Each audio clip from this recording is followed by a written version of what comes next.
The year was 1884, and the sky over the Montana Territory looked like the inside of a bleached skull. It was a bone-white expanse of heat that pressed down on the scrubbing hills and the dry, cracked earth of the valley floor. There was no mercy in that sky, just as there was no mercy in the town of Granite Flats, a collection of weather-beaten timber buildings clinging to the edge of the dust-choked prairie. The wind had been blowing for 3 days straight, a hot, gritty breath that rattled the window panes and drove grit into the eyes of every man, woman, and beast unfortunate enough to be caught in it. In a holding shed behind the livery stables, the air was thick with the smell of old straw, horse manure, and human fear. 3 young women sat on a scattered pile of hay, their wrists bound loosely with rough hemp rope. They were huddled together, not for warmth, for the heat was stifling, but because they were the only familiar things left in a world that had suddenly turned its teeth upon them. Anna was the eldest at 22. She sat with her back straight against the rough wood of the stall, her dark hair pulling loose from its pins. Her face was pale beneath a layer of trail dust, but her eyes were dry and hard. She looked at the wooden door of the shed as if she could burn a hole through it by sheer force of will. She had always been the serious one, the one who bore the weight of the world without complaining, but today that weight threatened to crush her spine. Beside her sat Beth, 19 years old and vibrating with a mixture of terror and fury. She had a sharp, intelligent face that was currently marred by a bruise on her cheekbone, a souvenir from the struggle when the men had come to take them. Beth did not look at the door. She looked at the rope on her wrists, picking at the knot with fierce, bloody fingernails. And then there was Clara, sweet, 16-year-old Clara, who lay with her head in Anna's lap, her body shaken by silent, heaving sobs. She was the softest of them, the one who had still believed in fairy tales until the moment their father's heart stopped beating. Anna stroked Clara's hair with a hand that trembled only slightly. The motion was mechanical, a rhythm of comfort she had practiced since their mother died of fever back east, 6 years ago. "Do not cry," Anna whispered, her voice raspy from the dust. "Do not let them see you cry. Clara, it makes them think they have won." Beth looked up, her eyes flashing. "They have won! Anna, look at us. We are in a horse stall waiting to be sold like cattle." "We are not cattle," Anna said, her voice dropping to a low, fierce register.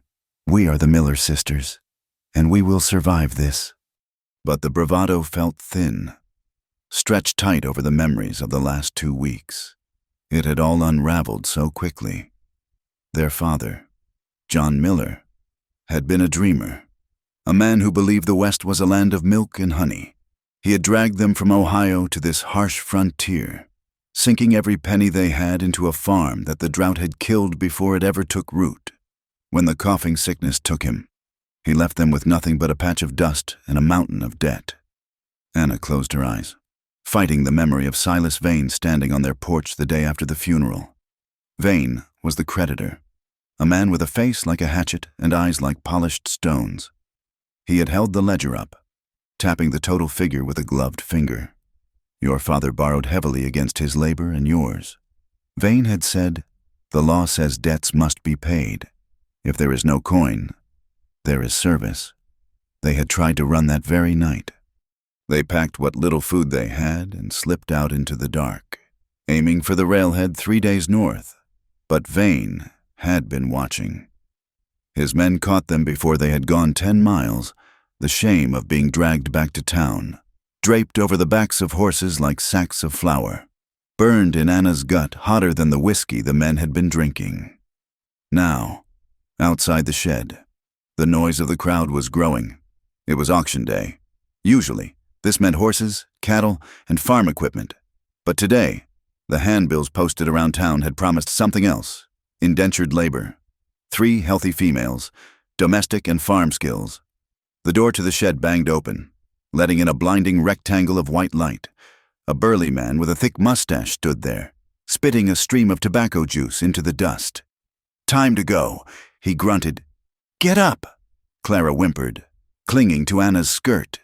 Anna stood, hauling Clara up with her, and placed her body between her youngest sister and the man. "We can walk," Anna said coldly. "Do not touch us," the man laughed.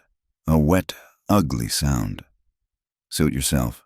Missy, just gets you to the block faster." They were marched out into the auction yard. The wind whipped their skirts and stung their faces with grit. The yard was packed with men, ranchers with sun-leathery skin, drifters with hungry eyes, and saloon owners looking for cheap labor to scrub floors or serve drinks. The air smelled of sweat, cheap liquor, and anticipation. They were led to a raised wooden platform in the center of the corral. The auctioneer, a man named Lowe, with a voice like a grinding millstone, stood ready with his gavel. Anna kept her chin high. She found a point on the distant horizon, where the gray-brown earth met the white sky, and she locked her gaze there. She would not look at the men leering at her. She would not give them the satisfaction of seeing her fear. On the edge of the crowd, a rider sat atop a massive bay gelding. He was different from the dusty, frantic energy of the yard. He sat still, his posture easy but alert. He wore a dark coat despite the heat, and a wide-brimmed black hat shaded his eyes. This was Cole Hart. Cole had not come to Granite Flats for this spectacle. He had come to buy a new bull for his herd and perhaps a few brood mares. He was a man of 32, though the lines around his eyes made him look older. He was known in the territory, though few men could claim to know him well. They called him the Ghost of the Plains, or simply that rich bastard Hart. He owned more land than anyone in the county, a vast stretch of grass and canyon far out in the wilderness. But he lived there alone, save for his hired hands. Rumors clung to Cole Hart like burrs to a saddle blanket. Some said he had killed a man in Texas. Others said he had lost a wife and child to the pox and turned his heart to stone. The truth was simpler and colder. He was a man who had learned that the world was cruel, and he had decided to build a fortress against it. He watched the scene on the platform with a deepening frown. He had seen debt auctions before, but usually for strong backs to dig ditches or harvest wheat. To see 3 young women standing there, roped like heifers, turned his stomach. He shifted in his saddle, intending to turn his horse and ride away. He wanted no part of this. But then his gaze caught the face of the eldest sister. She was standing slightly in front of the others, a shield against the crowd. Her jaw was set in a line of stubborn defiance that Cole recognized. He had seen that look in unbroken horses and in men facing a firing squad. It was the look of a creature that refuses to break, even when the end is certain. He saw the terror in her eyes, tight and frantic, but he also saw how she swallowed it down, refusing to let a single tear fall. The auctioneer, Lowe, stepped forward, gesturing to the sisters. "Here we have the Miller girls," he shouted, his voice booming over the wind. "Father died owing a heavy sum to Mr. Vane. The court has ordered the sale of their contracts to settle the balance. Fine stock here. Gentlemen, raised in the East, good for cooking, cleaning, and whatever else you might have in mind." A ripple of dark laughter went through the crowd. A man near the front, a saloon keeper with a grease-stained vest, shouted out, "Do we have to buy the whole lot, Lowe? I only have room for one." Lowe grinned. "The creditor has agreed to split the lots to maximize the return. We will sell them one by one." Cole saw the eldest sister flinch. Her head snapped toward the auctioneer, her lips parting in a silent protest. The middle sister, the one with the sharp face, looked like she might leap off the platform and tear the auctioneer's throat out. The youngest just crumpled, her knees giving way until the eldest hauled her back up. Separating them, it was a cruelty beyond the pale. These girls were likely all they had left in the world. "We start with the eldest," Lowe bellowed, pointing a finger at Anna. "Strong build. Looks like she can handle a washboard. Bidding starts at $50 for a 5-year contract." "50!" shouted the grease-stained saloon keeper. "I need a girl to wash glasses." "60!" yelled a rancher from the valley. The bidding was fast and crude. Men shouted numbers like they were buying a side of beef. Cole sat on his horse, his hands resting on the pommel of his saddle, his leather gloves creaking as his grip tightened. He watched the saloon keeper, a man named Higgins, who was known for running a house where women did not last long. $90, Higgins shouted, looking around with a smug grin. Going once at 90? Lowe called out. Going twice. $150. The voice was not loud, but it cut through the wind and the chatter like a knife. The crowd fell silent and turned. Cole Hart did not move. He simply stared at the auctioneer from beneath the brim of his hat. Higgins sneered. That is Cole Hart. What does a man living alone out in the Badlands need with a girl? Is that a bid, Mr. Hart? Lowe asked, his voice losing some of its bluster. It is, Cole said calmly. 150? Higgins spat on the ground. Too rich for my blood. Let him have her. She will likely freeze to death out there anyway. Sold to Mr. Hart for $150. Lowe slammed the gavel down. Anna stood frozen. She looked out at the man on the horse, dark, imposing, a silhouette against the blinding sky. She felt a wave of nausea. He had bought her. This stranger with the cold voice now owned 5 years of her life. Step down, girl, Lowe ordered. Next lot. Anna was unroped from her sisters. She tried to cling to Beth's hand, but a handler yanked her away. No, Anna cried out, the first sound she had made. Please, keep us together. Move along, the handler growled, shoving her toward the steps. Cole watched as Anna was forced to the side of the stage. She looked back at her sisters, her face a mask of absolute anguish. Next up, the middle one, Lowe shouted. A bit scrawny, but she looks spirited. Bidding starts at 40. Beth stood on the block, her chest heaving. She looked at Anna, standing helplessly below, and choked out a single word. Anna. It was barely a whisper, carried away by the wind. But Cole heard it. He saw the way Anna strained against the handler, her eyes locked on her sister. He realized then the depth of the bond he was severing. He had bought the eldest to save her from Higgins. But in doing so, he had become the monster who tore them apart. $40, a farmer shouted. 50, countered a man who ran a boarding house near the mines. Cole cursed under his breath. He had not come here for this. He did not want a household. He wanted peace. He wanted silence. But the look on Anna's face, the sheer, devastating helplessness, clawed at his conscience. $200, Cole said. The crowd gasped. 200 was an absurd price for an indentured servant. The farmer threw his hat on the ground in disgust. For the second one? Lowe asked, stunned. For the second one, Cole confirmed. Sold to Mr. Hart. The crowd began to mutter. What was he doing? Was he building a harem? The whispers grew louder, nasty and speculative. Going to start his own brothel out on the plains? Someone joked. Rich men have strange appetites. Beth was shoved down the stairs toward Anna. The two sisters collided, grasping each other's arms, checking for injuries, their foreheads pressing together for a brief second of relief. But their eyes immediately turned to the stage. Clara was alone, without her sisters to prop her up. The youngest looked small and broken.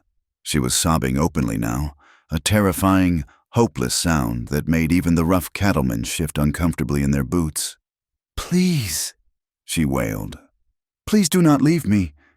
Lowe cleared his throat, eager to finish. The youngest, 16 years, good for light work. Start the bidding at 30. 30, said a man near the front. He was old, with yellow teeth and a wandering eye. He looked at Clara with a hunger that made Cole's skin crawl. 35, another man called. Cole looked at Anna. She was not looking at him. She was looking at Clara, and tears were finally streaming down her dust-streaked face. She looked like she was dying. Cole closed his eyes for a heartbeat.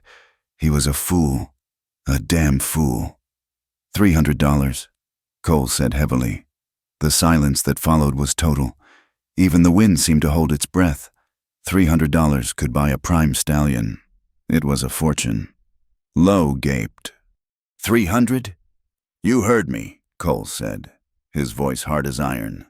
Close the sale. Sold. Lowe slammed the gavel down so hard it cracked against the wood. Sold to Mr. Hart. The crowd erupted. The shock had turned to open hostility.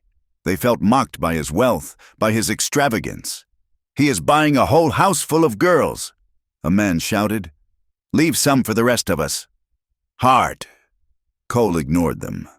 He spurred his horse forward, pushing through the press of bodies toward the platform. The crowd parted, grumbling, making way for the size of the horse and the icy demeanor of the rider. He rode up to where the handler was holding the papers.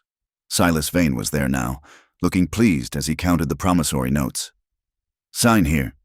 Hart, Vane said, offering a pen with an oily smile.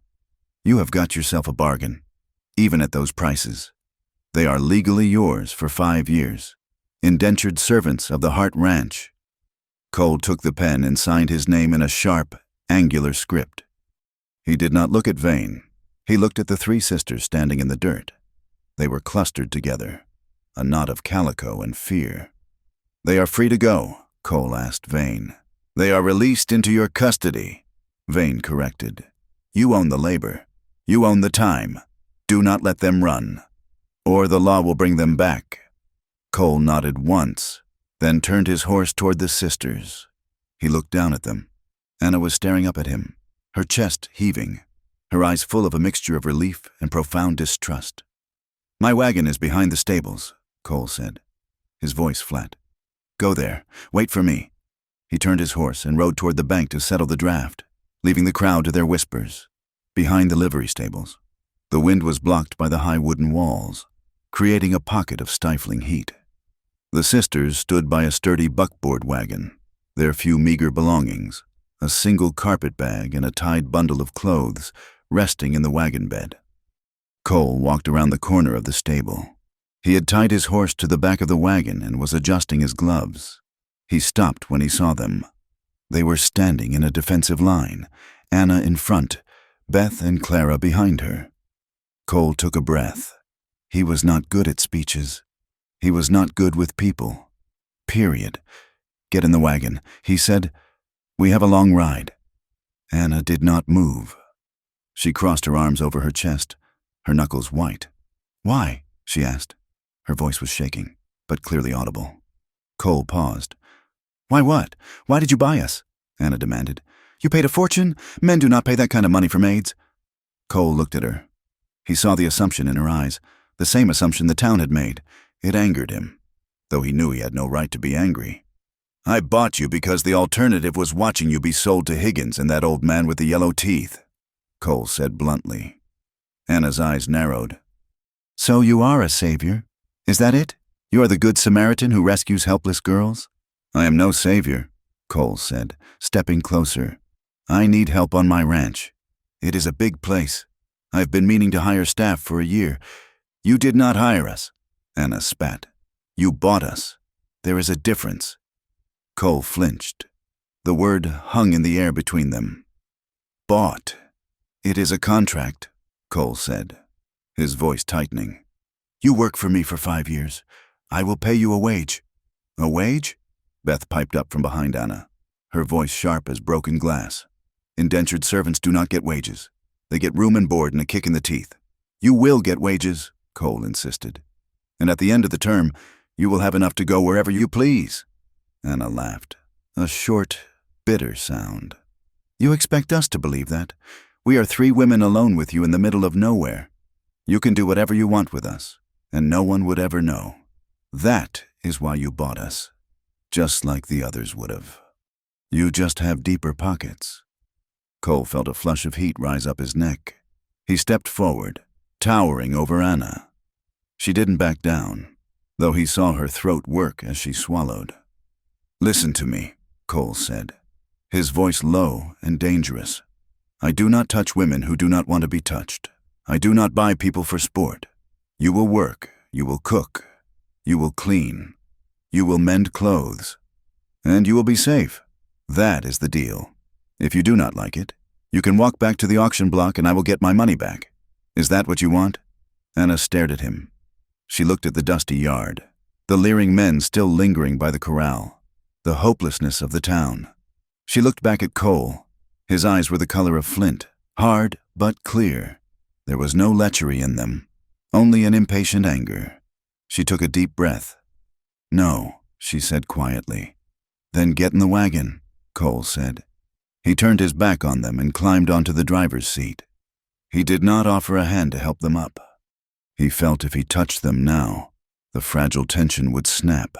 He heard the rustle of skirts and the creak of the springs as they climbed into the back. "Sit low," Cole commanded. "The wind is picking up."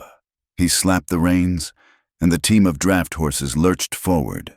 They rolled out of the stable yard, past the staring crowds, and onto the main road leading north. The town of Granite Flats disappeared quickly behind them, swallowed by the rising dust. The road was little more than 2 ruts worn into the hard earth, winding through a landscape that felt like the end of the world. To the west, dry hills rose up like the backs of sleeping giants, covered in scrub brush and sage. To the east, the prairies stretched out flat and endless, a sea of brown grass whipping in the wind. The sky was turning a bruised purple in the distance. A storm was coming, but it was hours away. In the back of the wagon, the sisters sat on the floorboards, huddling under a rough wool blanket Cole had tossed back to them. "He is lying," Beth hissed, keeping her voice low so the wind would carry it away from the driver's seat. "Did you see his eyes? They are cold. He is going to work us to death or worse." "Hush, Beth," Clara whispered, clutching her rosary beads. "He bought us all." "He did not have to do that. He could have left me. That just means he is greedy," Beth countered. Anna watched the back of Cole's coat. He sat rigid, his attention fixed on the horses and the horizon. He had not looked back at them once since they left town. "I do not know if he is lying," Anna said softly, "but we have no choice right now." "We always have a choice," Beth said. "We could jump, run into the hills, and die of thirst." Anna shook her head. "No, we stay together. We go to this ranch. We see what he is really like. If he touches one of us, if he tries anything." Anna reached into the folds of her skirt. She had managed to keep a small, sharp paring knife hidden in her boot during the auction. She touched the handle now. "If he tries anything, I will kill him," Anna said. Clara gasped. "Anna, I mean it," Anna said, her voice flat. "I promised Father I would keep us safe. I will not let this man, or any man, turn us into animals." They fell silent. The wagon rattled over a dry wash, the wheels crunching on loose stone. Up on the bench, Cole Hart stared at the ears of his horses. The anger from the stable had faded, replaced by a heavy, sinking feeling in his gut. "What have I done?" he asked himself. He was a man who valued solitude above all else. His ranch was his sanctuary, a place where he did not have to play the games of society. Now, he was bringing 3 strangers into his home, 3 angry, traumatized, terrified women who looked at him as if he were the devil himself. He thought of the money he had spent. $650. It was a reckless sum. His foreman, Miguel, would think he had lost his mind. But then he thought of the way the eldest sister, Anna, had stood on that platform. He thought of the way she had lifted her chin when the auctioneer insulted her. He thought of the way she had shielded her sisters in the stable, placing her own body between them and the threat. There was a steel in her that he recognized. It pulled at him in a way he did not want to admit. He shifted the reins, glancing at the darkening horizon. He had taken on a burden he wasn't sure he could carry, but as the first drops of rain began to spat against the dust, turning the bone-white earth to mud, Cole knew one thing for certain. He would not be the man they feared.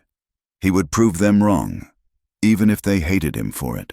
He clicked his tongue to the horses, urging them faster against the coming wind. The road to the ranch was long, and the night was falling fast. The journey to the Hart Ranch took 2 full days of hard riding, pushing the team of horses until their coats were frothed with sweat. When the wagon finally crested the last rise, the sun was dipping low in the west, painting the world in shades of burnt orange and deep violet. Below them lay a valley that seemed to stretch on forever. It was a sea of grassland, rippling in the wind like the ocean Anna had only ever seen in pictures. In the distance, the Sawtooth Mountains rose up, jagged and blue, their peaks dusted with snow even in the heat of summer. It was beautiful, in a terrifying, ancient way. The sky felt too large, pressing down on the earth with a weight that made a person feel insignificant, like a speck of dust on a table. "There," Cole said, pointing with his whip handle. In the center of that vast emptiness sat a cluster of buildings. The main house was a low, sprawling structure made of timber and river stone. A massive stone chimney anchored one end, smoke drifting lazily from its mouth. Around it were a barn that looked big enough to hold a cathedral, several corrals, and a bunkhouse. It looked solid. That was the first thing Anna noticed. It looked like it had dug its claws into the earth and refused to let go, no matter how hard the wind blew. But it also looked incredibly lonely. There were no neighbors, no other chimney smoke on the horizon, nothing but the grass and the wind. They rattled down the slope, the wheels kicking up clouds of dust. As they pulled into the yard, dogs began to bark, lean, wolf-like creatures that circled the wagon until Cole whistled sharp and loud. "Quiet," he ordered, and the dogs slunk back, tails wagging tentatively. Cole set the brake and wrapped the reins. He climbed down, his boots crunching on the gravel, and looked up at the sisters. They were huddled in the back, covered in a layer of gray dust, their faces pale with exhaustion. "We are here," Cole said. "You can climb down." Anna moved first. Her legs were stiff, and her knees nearly buckled when she hit the ground. She reached up to help Clara, whose eyes were wide with fear as she took in the strange surroundings. Beth hopped down last, shaking out her skirts and looking around with a critical, narrowing gaze.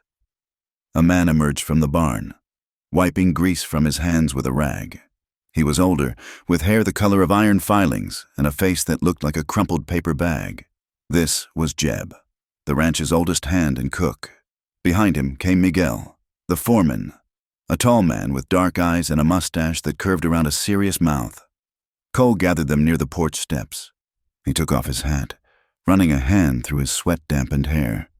"Listen up," Cole said, his voice carrying easily over the wind. Two other hands drifted over from the corral, looking curious and wary. They eyed the women with open surprise. Women were a rarity out here, especially three at once. "This is Anna, Beth, and Clara Miller," Cole announced. "They will be working here from now on." "Working?" Jeb asked, spitting a stream of tobacco juice to the side. "Doing what, boss? We do not need anyone to embroider pillows. They will manage the house, the kitchen, and the garden," Cole said firmly. "And whatever else needs doing. They are on the payroll, same as you." A murmur went through the men. Anna watched them closely, looking for the leering grins she had seen in town. She saw curiosity, yes, and skepticism, but she did not see the predatory hunger she had come to expect. Cole stepped closer to his men, his voice dropping an octave, becoming hard and flat. "Let me be clear," he said. "These women are employees. They are under my protection. If I hear a disrespectful word, if I see anyone making them uncomfortable, that man will be walking back to town without his wages. Do you understand?" "Sai, patron," Miguel said immediately, nodding at the sisters with a respectful dip of his head. "We understand." The other men nodded, looking at their boots. There was a shift in the air, a tension breaking. They were rough men, but they knew Cole Hart. They knew he did not make idle threats. Cole turned to the sisters. "Come inside. I will show you where you sleep." He led them onto the wide porch. The boards were weather-beaten and gray, worn smooth by years of wind and boots. The front door was heavy oak, and it swung open to reveal a main room that was cavernous and dim. It was a man's space. That was Anna's first impression. There were no curtains on the windows, just wooden shutters. The furniture was made of hide and rough-hewn wood. A massive stone fireplace dominated one wall, with a set of deer antlers mounted above it. The floor was bare wood, swept clean but scarred. There was no softness anywhere, no rugs, no vases, no cushions. It smelled of wood smoke, old leather, and gun oil. Cole led them through the kitchen, a large room with a cast-iron stove that looked like a sleeping beast, and down a short hallway to a small door at the back of the house. "I had the boys clear this out yesterday," Cole said, opening the door. The room was small, likely intended for storage or a pantry. It held 2 narrow cots pushed against opposite walls and a pallet on the floor made of thick blankets. There was a single small window high up on the wall. "It is not much," Cole admitted, looking around the cramped space with a frown. "I know it is tight, but it is inside the main house, so it is warm." "Where do you sleep?" Beth asked sharply. Cole pointed to a door on the far side of the main room. "Over there." Anna looked at the small room. It was a cell. A clean cell, perhaps, but a cell nonetheless. "We will make do," Anna said, her voice devoid of emotion. "I will build a proper cabin for you," Cole said quickly, as if he sensed her judgment. "Come spring, when we have the timber hauled down, you will have your own place." Anna looked at him. She had heard promises from men before. Her father had promised them a mansion in the West. The creditor had promised them leniency. "I am sure you will, Mr. Hart," she said. The doubt in her voice was like a slap. Cole's jaw tightened, but he said nothing. He simply nodded and left them to unpack. The first weeks on the Hart Ranch were a lesson in exhaustion. The sheer scale of the work was staggering. The house, though sparsely furnished, was coated in a relentless layer of dust that seeped in through every crack. Anna took over the kitchen and the main house. She attacked the grime with a ferocity that bordered on desperation. If she scrubbed the floors hard enough, perhaps she could scrub away the memory of the auction block. She boiled water, beat rugs, and scoured the grease from the stove until the iron gleamed black. Beth found her place in the barns. She had always been the one with a head for figures. And when she found Cole's ledger book, a chaotic mess of loose papers and scribbled notes, she had marched into his office and demanded a pen. "This is a disaster," she had told him. "You are losing money because you do not know where it is going." Cole had been too surprised to argue.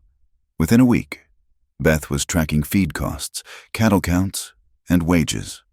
She moved among the men with a sharp tongue and a clipboard, and they learned quickly not to cross her. Clara, surprisingly, flourished in the garden. There was a neglected patch of earth behind the house that had been overrun with weeds. Clara pulled them up, her small hands working the soil. She found the hens in the coop, half-wild things that pecked at anyone who came near, and somehow charmed them into laying regularly. But despite the routine, the ranch was a dangerous place. The landscape was beautiful, but it was a beauty with teeth. One morning, Anna went to the creek to fetch water and found a rattlesnake coiled near the bucket. She froze, her heart hammering against her ribs, until Miguel appeared with a shovel and dispatched the snake with a single, clean blow. "Careful, señorita," he said gently. "The ground here is alive. You must always look where you step." The wind was another enemy. It blew constantly, a low moan that grated on the nerves. It dried out their skin until it cracked and filled their eyes with grit. And at night, the coyotes sang from the hills, a chorus of yips and howls that sounded like laughing ghosts. Anna and Cole circled each other like wary stray dogs. They spoke mostly of practical things, supplies needed, meals to be served, repairs to be made. But beneath the surface, a quiet battle was being waged. It came to a head on a Tuesday, 2 weeks after their arrival. Anna was in the kitchen, kneading dough for bread. Cole came in from the yard, dusting snow from his coat, an early flurry that had swept down from the mountains. He placed a small leather pouch on the table. "Wages," he said, "for the 3 of you." Anna stopped kneading. She wiped her flour-dusted hands on her apron and looked at the pouch. "We have only been here 2 weeks," she said. "I pay in advance for the month," Cole replied. Anna stared at the pouch. She did not touch it. "I want a ledger," she said. Cole frowned. "Beth has the ledger in the barn." "Not that ledger." Anna said, "I want a book for us, for me and my sisters. I want every hour we work recorded. I want every dollar you spend on our food and clothes written down." Cole's brow furrowed. "Why?" "So I know what we owe." Anna said, "You do not owe me anything," Cole said, exasperated. "I told you, this is a job. You bought our contracts for $650, Anna said, the number burning on her tongue. That is the debt. I want to pay it back. Every cent. I will not be owned, Mr. Hart. I will work until that number is 0, and then I will be free. Cole stared at her. He saw the pride in her stiff spine, the fear behind her defiance. She was trying to turn this into a transaction because a transaction was safe. A transaction had rules. Charity was unpredictable. I am not asking for repayment, Cole said quietly. I am insisting on it, Anna countered. If you do not let me do this, if you do not let me buy back our dignity, then we leave. I do not care about the law. We will walk into the snow. The silence stretched between them, heavy and thick. Cole looked at her flower-streaked face, the dark circles under her eyes. He realized she needed this. She needed to feel that she was earning her place, not just accepting his protection. Fine, Cole said gruffly. Get a book from Beth. Write it all down. Charge me for the bread. Charge me for the sweeping. I do not care. Thank you, Anna said stiffly. Cole turned to leave, but stopped at the door. He looked back at her hands. They were red and raw from the lye soap and the dry air. The knuckles were cracked and bleeding in places. Wait, he said. He reached into his heavy coat pocket and pulled out a pair of gloves. They were soft deerskin, lined with wool. He had bought them in town months ago, thinking they might be a gift for someone, though he had no one to give them to. Here, he said, tossing them onto the table next to the money. What is this? Anna asked. Gloves. Cole said, Your hands are bleeding. You cannot knead dough with blood on your fingers. Anna looked at the gloves. They looked incredibly soft. She wanted to touch them, but she hesitated. Put it in the ledger, Cole said, his voice softer now. Call it a work expense. He walked out before she could argue. Anna stood alone in the kitchen. She reached out and touched the deerskin. It was warm from his pocket. She slipped her hands inside, and the relief was so immediate, so comforting, that she had to bite her lip to keep from crying. Small changes began to happen. They were almost imperceptible, like the slow shifting of seasons. Cole started eating dinner with them. At first, he had taken a plate to his office, eating alone as he always had. But one night, Clara had set 4 places at the long wooden table. When Cole walked in, he paused, looking at the empty chair at the head of the table. Please sit, Clara had said shyly. It is silly to eat alone. He had sat. It was awkward. The only sounds were the scraping of forks and the wind outside. But the next night, he sat again. And the night after that, one evening, after supper, Cole was sitting by the fire, mending a bridle. He moved to stand up and caught his shirt sleeve on a protruding nail in the chair arm. The fabric ripped with a loud sound, tearing a jagged hole near his shoulder. Damn it, he muttered. Anna looked up from her knitting. Take it off, she said. Cole looked at her. Excuse me? The shirt. Anna said, I can fix it, but you have to hold still. I can just change. Do not be wasteful, Anna said, standing up. It will only take a minute. Cole hesitated, then unbuttoned his cuffs. He did not take the shirt off entirely. That would be improper, but he sat back down. Anna pulled a chair close to his. Too close. She threaded a needle with gray thread and leaned in. Hold your arm steady, she instructed. Cole froze. Anna was inches away from him. He could smell the soap she used, lavender and lye, and the faint scent of flower that always seemed to cling to her. He could feel the warmth radiating from her body. Anna focused entirely on the tear. She stitched with quick, precise movements, but she was acutely aware of him. She was aware of the solid muscle of his shoulder beneath the cotton, the way his breath hitched slightly when her hand brushed his arm. He smelled of the outdoors, of pine resin, horse sweat, and tobacco. It was a strong, masculine scent that made her head feel slightly light. Neither of them spoke. The fire popped, sending a shower of sparks up the chimney. The intimacy of the moment was suffocating. She was mending his clothes while he wore them, an act that felt strangely domestic, strangely possessive. There, she said, tying off the knot and biting the thread. All done. She pulled back, and for a second, their eyes met. Cole's gaze was dark, unreadable, but intense. Anna felt a flush rise in her cheeks. She stood up quickly, retreating to the other side of the room. "Thank you," Cole said, his voice rough. "You are welcome," Anna replied, not looking at him. October brought the storms. They rolled off the mountains in great, bruising waves of clouds, carrying thunder that shook the ground. It was late evening when the sky turned a bruised green. The air grew heavy and still, charged with static electricity that made the hair on their arms stand up. "Get the shutters," Cole yelled from the porch. Anna and Beth ran to close the heavy wooden shutters on the windows, latching them tight against the coming wind. Clara was already huddled near the fireplace, clutching a pillow, her face pale. The storm hit with the force of a hammer. The wind slammed into the house, making the timbers groan. Rain lashed against the roof like gravel. Lightning flashed, bright enough to illuminate the room even through the cracks in the shutters, followed instantly by cracks of thunder that sounded like cannon fire. The sisters huddled together on the hearth rug. It reminded them of the nights in the cellar back home, listening to the storms that had destroyed their father's crops. It reminded them of the helplessness they had felt in the auction shed. Suddenly, a high-pitched scream cut through the noise of the wind. It was a horse. "The stallion!" Cole shouted. "He is in the corral. He will break a leg if he panics." Cole grabbed his oilskin coat and a lantern. He didn't wait for anyone. He threw the door open and vanished into the deluge. Anna didn't think.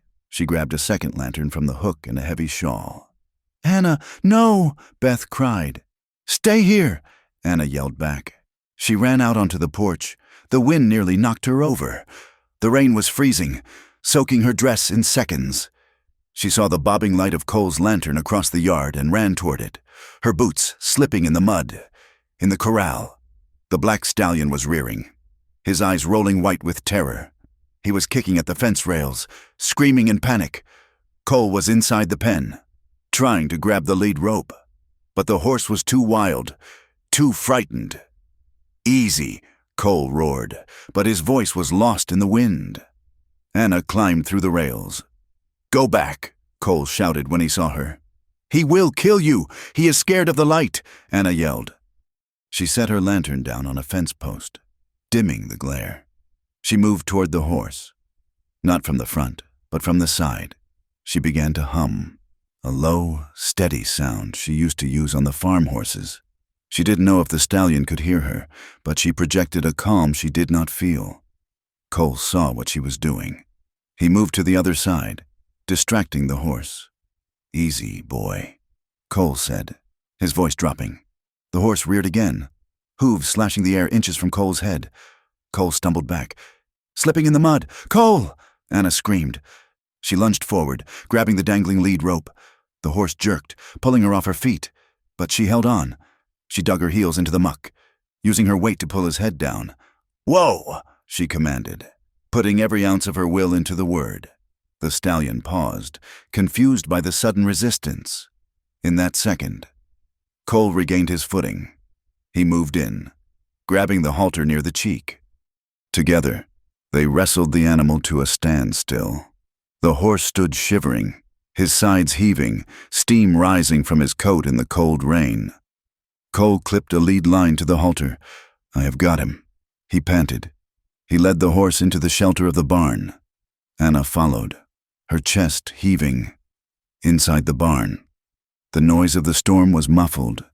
It was warm and smelled of dry hay. Cole secured the horse and turned to Anna. They were both soaked to the bone. Anna's hair was plastered to her skull, water dripping from her nose and chin. Her dress clung to her body. Cole looked no better, his shirt translucent with rain. "Are you crazy?" Cole demanded, though his voice lacked any real anger. "You could have been killed. You slipped," Anna said, her teeth chattering. "He would have trampled you." Cole looked at her. He looked at the fierce light in her eyes, the way she stood there, dripping wet and shivering, yet looking stronger than any man he knew. Adrenaline was still coursing through his veins. He took a step toward her. "You are a foolish woman." "Anna Miller," he whispered, "and you are a careless man." "Cole Hart," she shot back. He reached out, his hand brushing her wet cheek to wipe away a smear of mud. His thumb lingered there. His skin was rough, but his touch was incredibly gentle. Anna froze. The cold of the rain vanished, replaced by a sudden, searing heat. She looked up at him, and she saw it, the naked desire in his eyes. It wasn't the leering hunger of the men in town. It was something deeper, something desperate and lonely and terrified. For a heartbeat, she wanted him to kiss her. She wanted to step into the circle of his arms and let him hold her up. She felt safe with him. She felt seen, and that terrified her more than the storm. She pulled back as if burned. No, she gasped. She turned and ran out of the barn, back into the rain, leaving Cole standing alone in the lamplight. Later that night, the storm passed, leaving behind a silence that rang in the ears. Anna lay in her cot, staring at the ceiling. Her heart was still racing. She touched her cheek where he had touched her. She felt like a traitor. How could she want him? He was her master. Technically, he held the paper that owned her. If she gave in to this, she would be exactly what the town said she was. She would be his plaything. In the main room, Cole sat by the dying fire. A glass of whiskey sat untouched on the table beside him. He looked at his hands. He could still feel the phantom sensation of her skin against his thumb. He was in trouble. He knew it. He had fallen in love with her. It wasn't just desire. It was an ache in his chest that grew every time she walked into a room. He admired her grit. He admired her loyalty to her sisters. He even admired the way she fought him at every turn. But he could not have her. If he touched her, if he pursued her, he would be taking advantage of her position. She was bound to him by law. She could not say no, not really. And because she could not truly say no, he could never ask. He threw the rest of the whiskey into the fire. It hissed and flared, a brief, angry burst of light.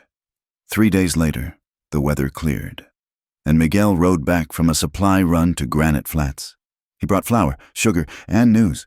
He found Cole in the corral, breaking a new colt. Miguel waited until Cole dismounted, his face grave. "What is it?" Cole asked, wiping sweat from his brow. Miguel hesitated. He took off his hat and turned it in his hands. "There is talk in town." "Patron." Cole stiffened. "What kind of talk?" "Ugly talk," Miguel said quietly. "The men at the saloon, they are saying things.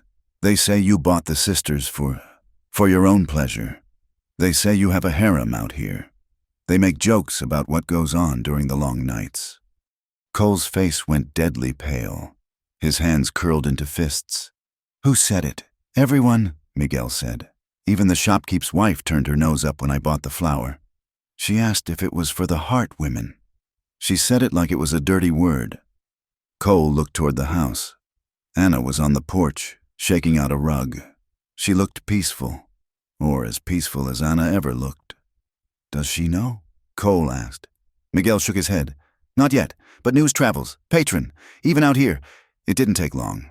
Later that afternoon, a peddler came by. A man selling pots and pans from a rattling cart. Anna went out to see his wares. Happy for the distraction. The peddler, a man with shifting eyes, looked at her with a smirk. "So you are the eldest, eh?" he said, leaning against his cart. "The one Hart paid $150 for." "Yes," Anna said, confused. "He must be getting his money's worth." The peddler chuckled, looking her up and down. "They say Hart likes his privacy. Now I see why." "Got 3 warm beds to choose from." Anna felt the blood drain from her face. "What did you say?" she whispered. "Oh, come on, darling." The peddler winked. "No shame in it. A girl's got to eat. But tell me, is he as good as they say? Or does he just pay well?" Anna dropped the pot she was holding. It clattered loudly on the porch. "Get off this land," she said, her voice trembling with rage. The peddler laughed, gathering his reins. "Touchy, touchy. Just asking." He drove off, leaving a trail of dust and laughter. Anna stood on the porch, her whole body shaking. Shame, hot and agonizing, washed over her. That was what they thought. That was what the world saw. Not a woman working to pay off a debt, not a survivor. A whore, a rich man's concubine. She looked out at the fields where Cole was riding fences. She hated the town. She hated the peddler. But most of all, in that moment, she hated Cole Hart.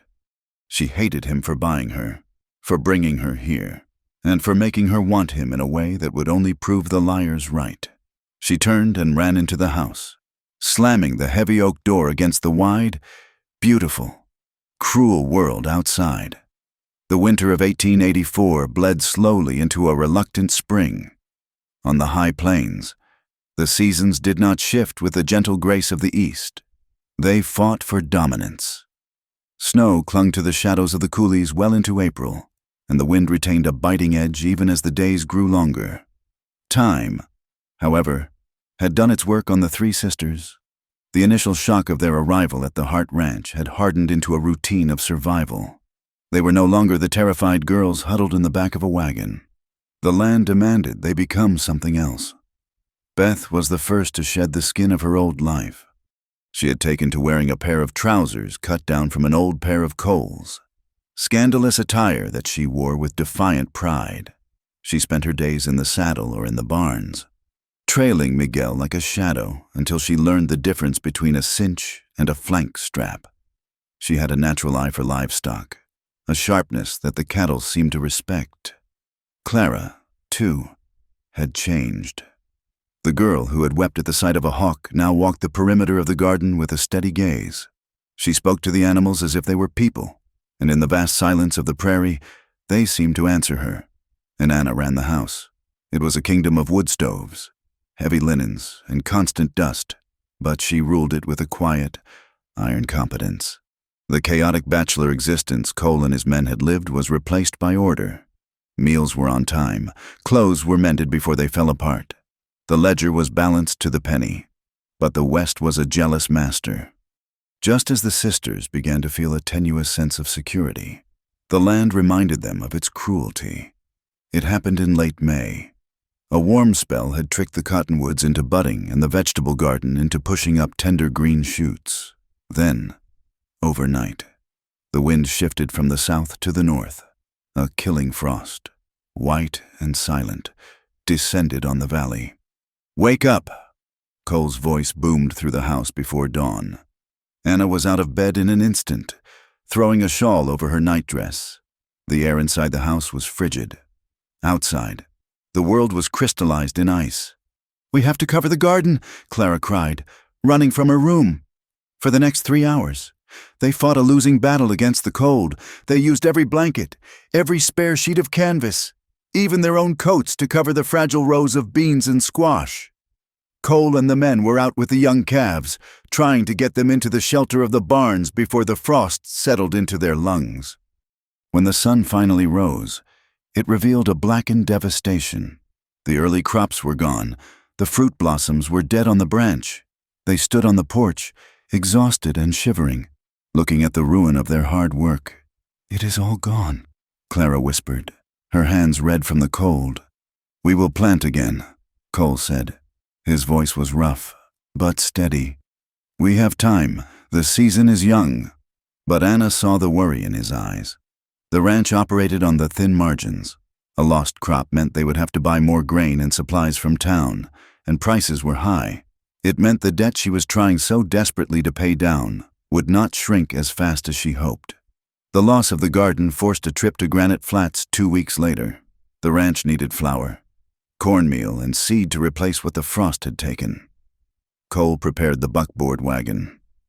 "I am going in," he told Anna. "I need a list. I am coming with you," Anna said. Cole paused, tightening the harness on the bay mare. "You do not have to. I can get what we need. I need to select the fabric for the winter shirts," Anna said, though that was only half the truth. She refused to be a prisoner on the ranch. If she was to live here, she would face the town.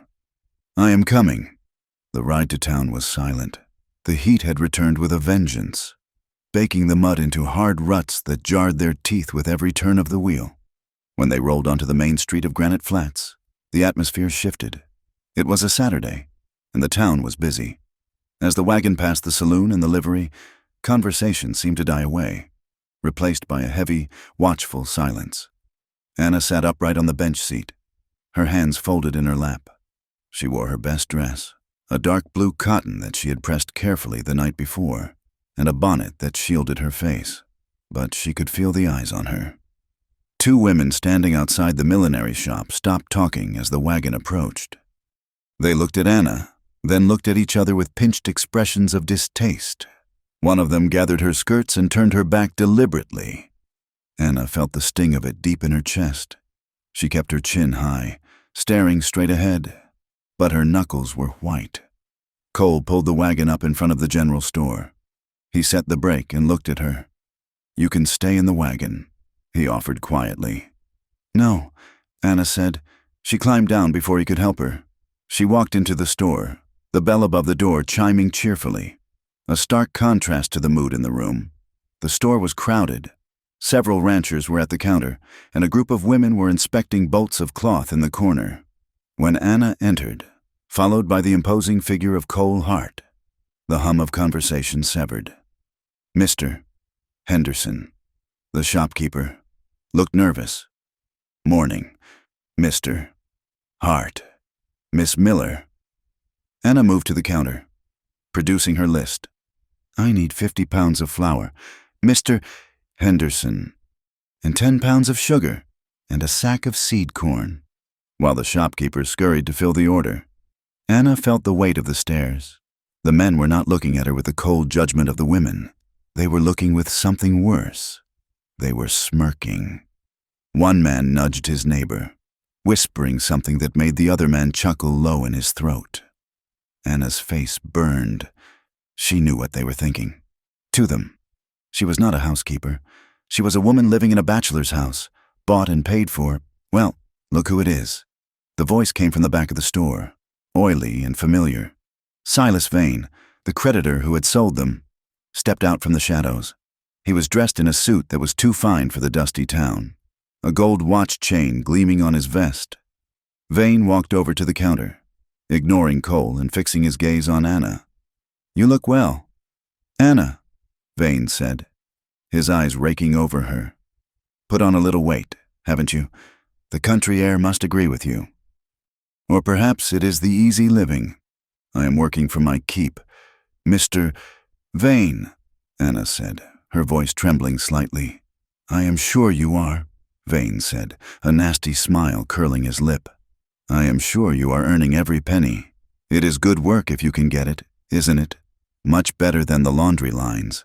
You should be grateful to Mr. Hart for taking such personal care of you."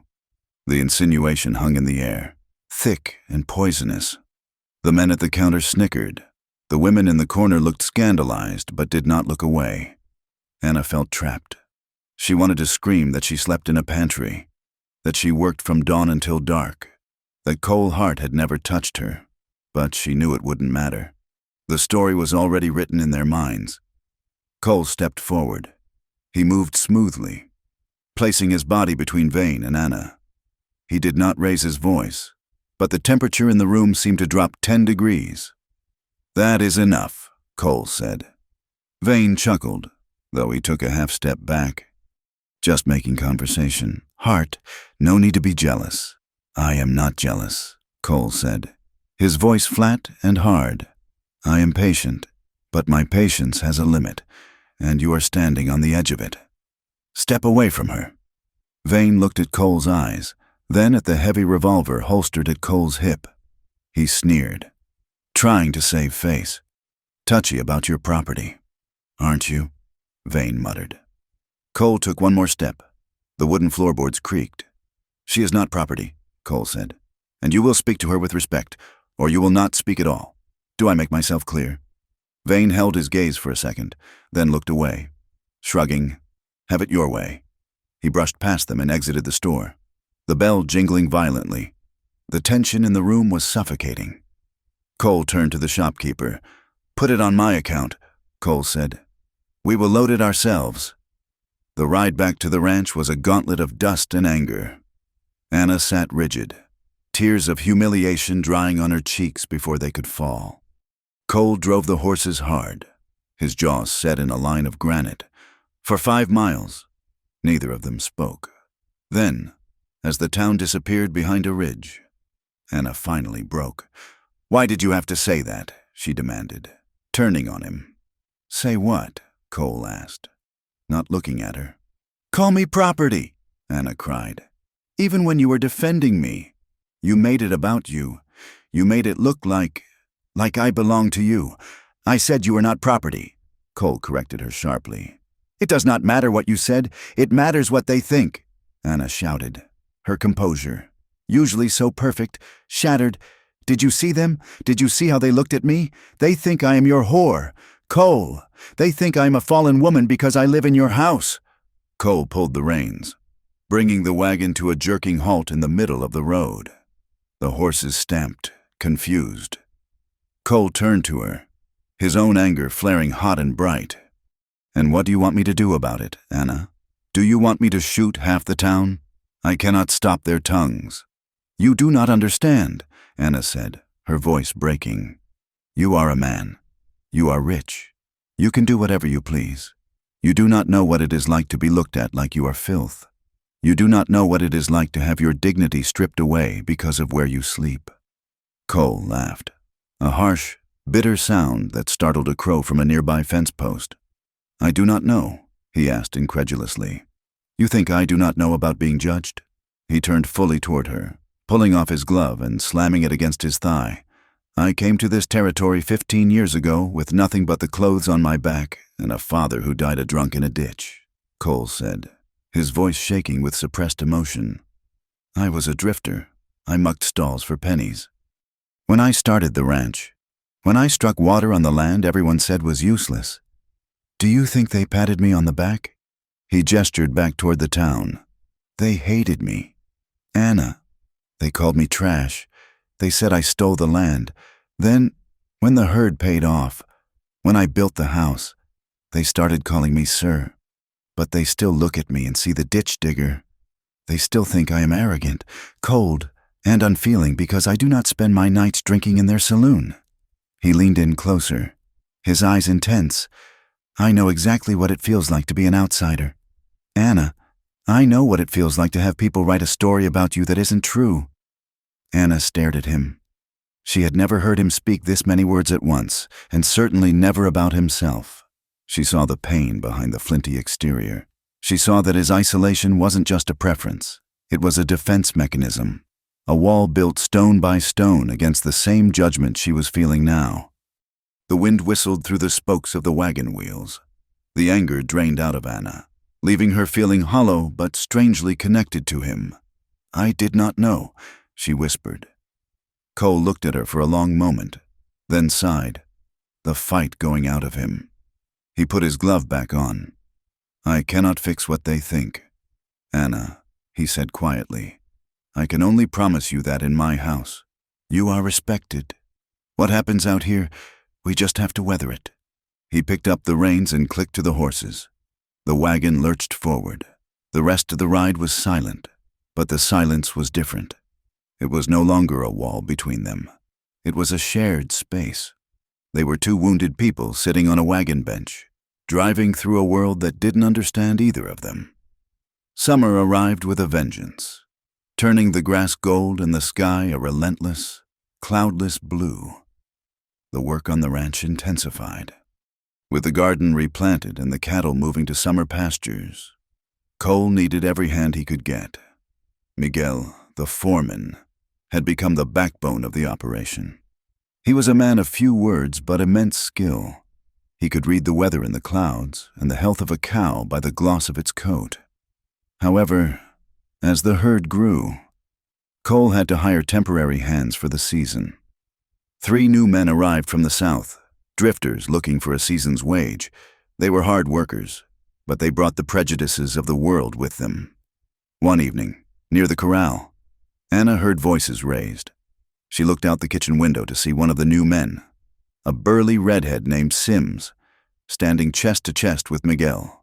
I'm not taking orders from a greaser. Sims spat, shoving Miguel back. Miguel stood his ground, his face calm but his eyes dangerous. You will take orders from the foreman, or you will ride on. The other new hands laughed. Beth, who was in the barn tallying feed sacks, stepped out into the sunlight. She froze, watching the scene unfold. She hated violence, hated the way men postured like angry roosters. Cole appeared from the forge, a hammer in his hand. He didn't run, but he covered the ground with long, eating strides. "Is there a problem?" Cole asked, his voice cutting through the laughter. Sims turned, sneering. "Just telling your boy here that I know how to handle cattle better than he does." Cole looked at Sims, then at Miguel. He saw the racial slur hanging in the air like smoke. "Miguel is my foreman," Cole said evenly. "He speaks with my voice.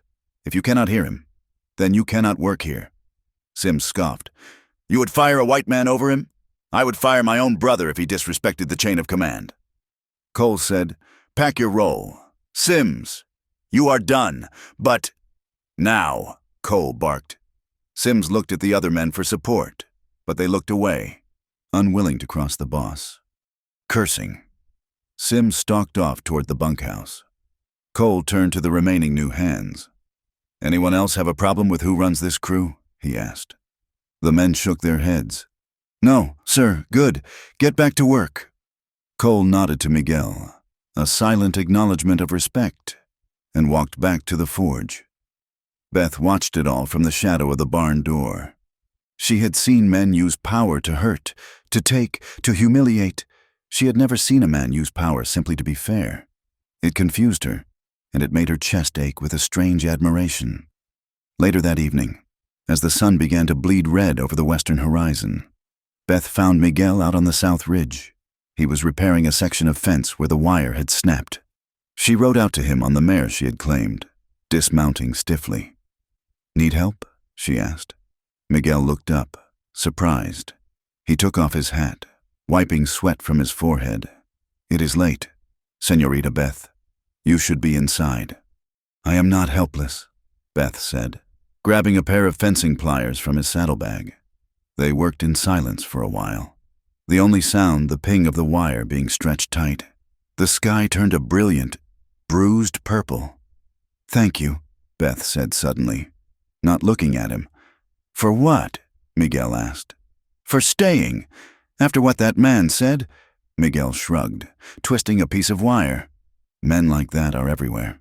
If I ran every time a fool spoke, I would never stop running." Beth looked at his hands, strong, scarred, capable. She thought of the auction block. She thought of the way the men had looked at her, calculating her worth. "I hate them," she whispered. The words came out before she could stop them. Miguel stopped working. He looked at her, really looked at her. "Who?" he asked gently. "Men," Beth said. "I hate the way they look at us, like we are things, like we are just parts to be bought." She leaned against the fence post, feeling the tears prick her eyes. She hated crying.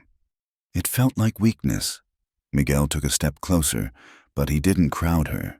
He gave her space, treating her like a wild colt that might bolt. "You are not a thing, Señorita," he said softly. "They bought us," Beth said bitterly. "Cole bought us." Miguel shook his head. "A man can buy a horse. He can buy a saddle, but he cannot buy a spirit. That belongs only to you." He looked out at the horizon, his profile sharp against the dying light. "My grandmother used to say that the only things you truly own are the things you give away freely," Miguel said. "Love, respect, loyalty. You cannot take those. You must be chosen." He turned back to her, his dark eyes warm and serious. "You deserve to be chosen. Beth, not owned, never owned." Beth looked at him, breathless. The wind tugged at her hair. For the first time in her life, she stood in front of a man and didn't feel like prey. She felt like a person. "Thank you, Miguel," she whispered. He nodded, putting his hat back on. "Come." "The dark is coming. I will ride back with you." While Beth found her footing with Miguel, Clara found hers with gunpowder. It started with a coyote that had been stalking the chicken coop. Clara had chased it off with a broom twice, but it was getting bolder. Jeb, the old cook with a crumpled face, found her crying over a dead hen one morning. "Crying won't bring it back, little one." Jeb grunted. "I know," Clara sniffled, "but I can't stop him. I am too slow." Jeb looked at her, then spat a stream of tobacco juice. "Come with me." He took her behind the barn and produced an old Winchester rifle. It was heavy, the woodstock scarred and smooth. You ever shoot a gun? Jeb asked. Clara shook her head, eyeing the weapon with terror. No. Guns are for men. Guns are for anyone who wants to stay alive out here, Jeb corrected. The coyote don't care if you are a man or a woman. He just sees meat. You want to be meat, or you want to be the one eating dinner? Clara wiped her eyes. She took the rifle. It was incredibly heavy. Jeb spent the next hour teaching her. He showed her how to brace the stock against her shoulder so the kick wouldn't bruise her. He showed her how to line up the sight. It is loud, Jeb warned. Don't close your eyes. If you close your eyes, you miss. Clara took a deep breath. She aimed at a fence post. She squeezed the trigger. The explosion roared in her ears, and the kick pushed her back a step. Dust puffed up 3 feet to the left of the post. Missed, Jeb noted. Try again. She tried again, and again. Her shoulder ached. Her ears rang. But by the end of the week, Clara could hit a tin can at 50 yards. More importantly, the fear that had always lived in her belly, the cold, trembling knot, began to loosen. When she walked to the coop now, she carried the rifle. She wasn't just a girl anymore. She was a protector. As summer deepened, the days grew long and hot, but the evenings brought a reprieve. After the dishes were done and the animals were settled, a quiet settled over the ranch house. This became the time for Anna and Cole. It wasn't planned. It just happened. Beth would be in the office with the books or talking to Miguel on the porch. Clara would be reading by the fire. Anna would sit at the table, mending shirts or shelling peas.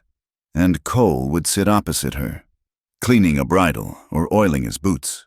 The silence between them, once sharp and defensive, had softened. One night, the lamplight cast long, golden shadows across the room. Cole was working a piece of leather, his brow furrowed in concentration. Anna watched his hands. They were large, scarred hands, but they moved with a surprising grace. You built this house yourself? Anna asked. Cole looked up, surprised by the question. Mostly. I had some help raising the beams. But the stonework, that was me. It is a good house. Anna said, solid. It is too big, Cole admitted. I built it thinking things might be different. Thinking you would have a family? Anna asked softly. Cole paused. He looked at the fire. Once, a long time ago, I thought I would fill these rooms. But life has a way of changing your plans. Anna nodded. She picked up a shirt she was darning. We lived near a river, back east, she said, offering a piece of herself in return. The Ohio River. It was so wide you could barely see the other side on a foggy day. My mother used to sing while she worked. I always thought this house was too quiet because it lacks music. Cole looked at her. The lamplight caught the curve of her cheek, the dark lashes of her eyes.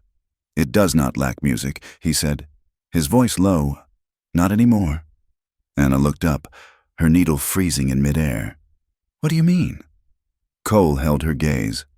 Since you came, there is life here. I hear you humming in the kitchen. I hear Clara laughing with Jeb. I hear Beth arguing with the men. It is not quiet anymore.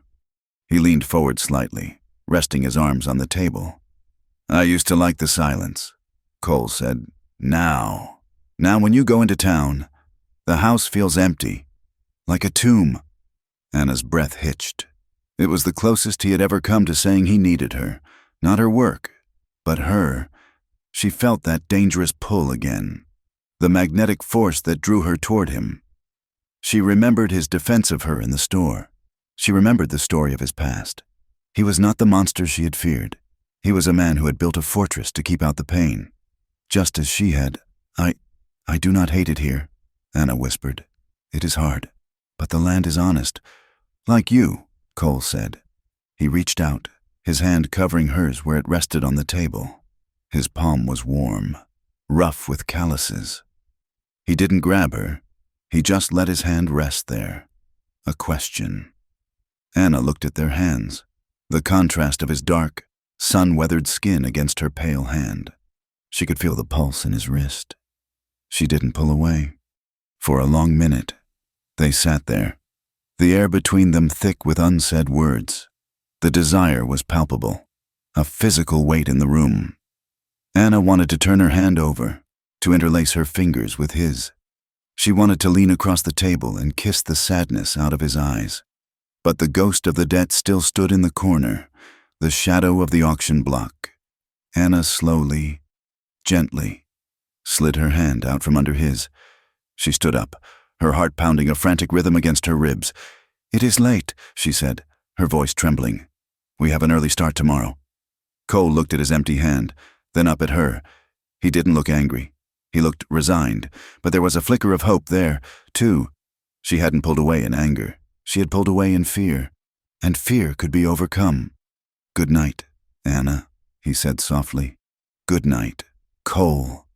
She retreated to her room, but as she lay in the dark, she could still feel the warmth of his hand on hers. And for the first time, she allowed herself to imagine a future where she stayed not because she had to, but because she wanted to. A future where the debt was paid, and the choice was hers. The summer burned on, turning the high plains into an anvil upon which the sun hammered day after day. The grass, once green and lush from the spring rains, bleached to the color of old straw. The creeks thinned to trickles, exposing stones that had not seen the light of day for years. But the heat rising from the earth was nothing compared to the heat rising from the town of Granite Flats. News traveled to the Hart Ranch in the saddlebags of the few men Cole trusted to ride in for supplies. It came in fragments, whispered by the blacksmith or muttered by a sympathetic clerk at the rail depot. The creditor, Silas Vane, was not content to let the sisters vanish into the obscurity of the range. He was stirring the pot. He held court in the saloons, buying rounds for men who had been outbid at the auction, stoking their resentment until it burned like a coal seam fire. They said Cole Hart had stolen good labor. They said he had used his money to humiliate the working men of the valley. They said he was hoarding the sisters for unspeakable purposes, spoiling decent women who should have been scrubbing floors in honest households. Cole said nothing when Miguel relayed these rumors, but the ranch began to change. The relaxed, open atmosphere of the early summer vanished. Cole ordered the perimeter fences reinforced, the barbed wire pulled tight until it sang in the wind. He spent his evenings not by the fire, but at the workbench in the corner, dismantling his Winchester rifles and Colt revolvers, oiling the actions until they cycled with a deadly, silent smoothness. He pulled Miguel aside one morning by the water trough. "I want a guard on the Ridge Road," Cole said, his voice low, "day and night. Put the men on rotation. If anyone rides toward the gate who does not belong here, I want to know about it before they cross the creek." Miguel nodded, his dark eyes serious. "You think Vane will come?" "I think Vane is a man who loses money like he loses blood." Cole replied, "He will not let this go, and he has enough angry friends to make trouble." The tension tightened around the ranch like a wet rope drying in the sun. The hands stopped joking in the mess hall. They ate quickly, their eyes darting to the windows, their rifles propped against the benches beside them. Anna felt the change in the air. She felt it in the way the men went silent when she walked into a room.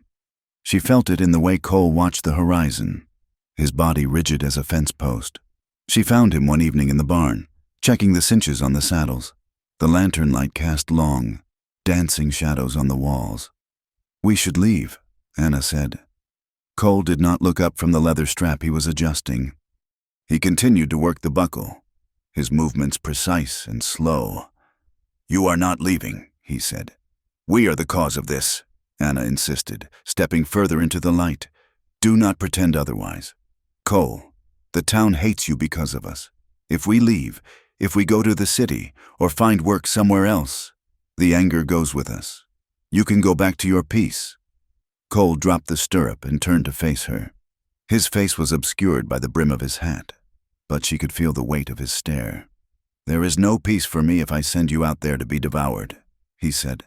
"It is not your choice to make," Anna snapped, her frustration boiling over.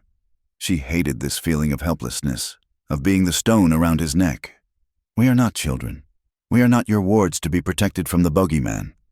We are women grown, and we are dragging you down." Cole took 2 steps toward her, closing the distance so quickly that Anna flinched. He stopped a foot away, towering over her.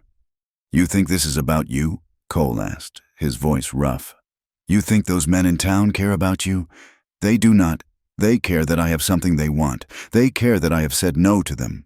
If I give you up, if I let you walk away, they do not stop hating me. They just learn that I can be broken.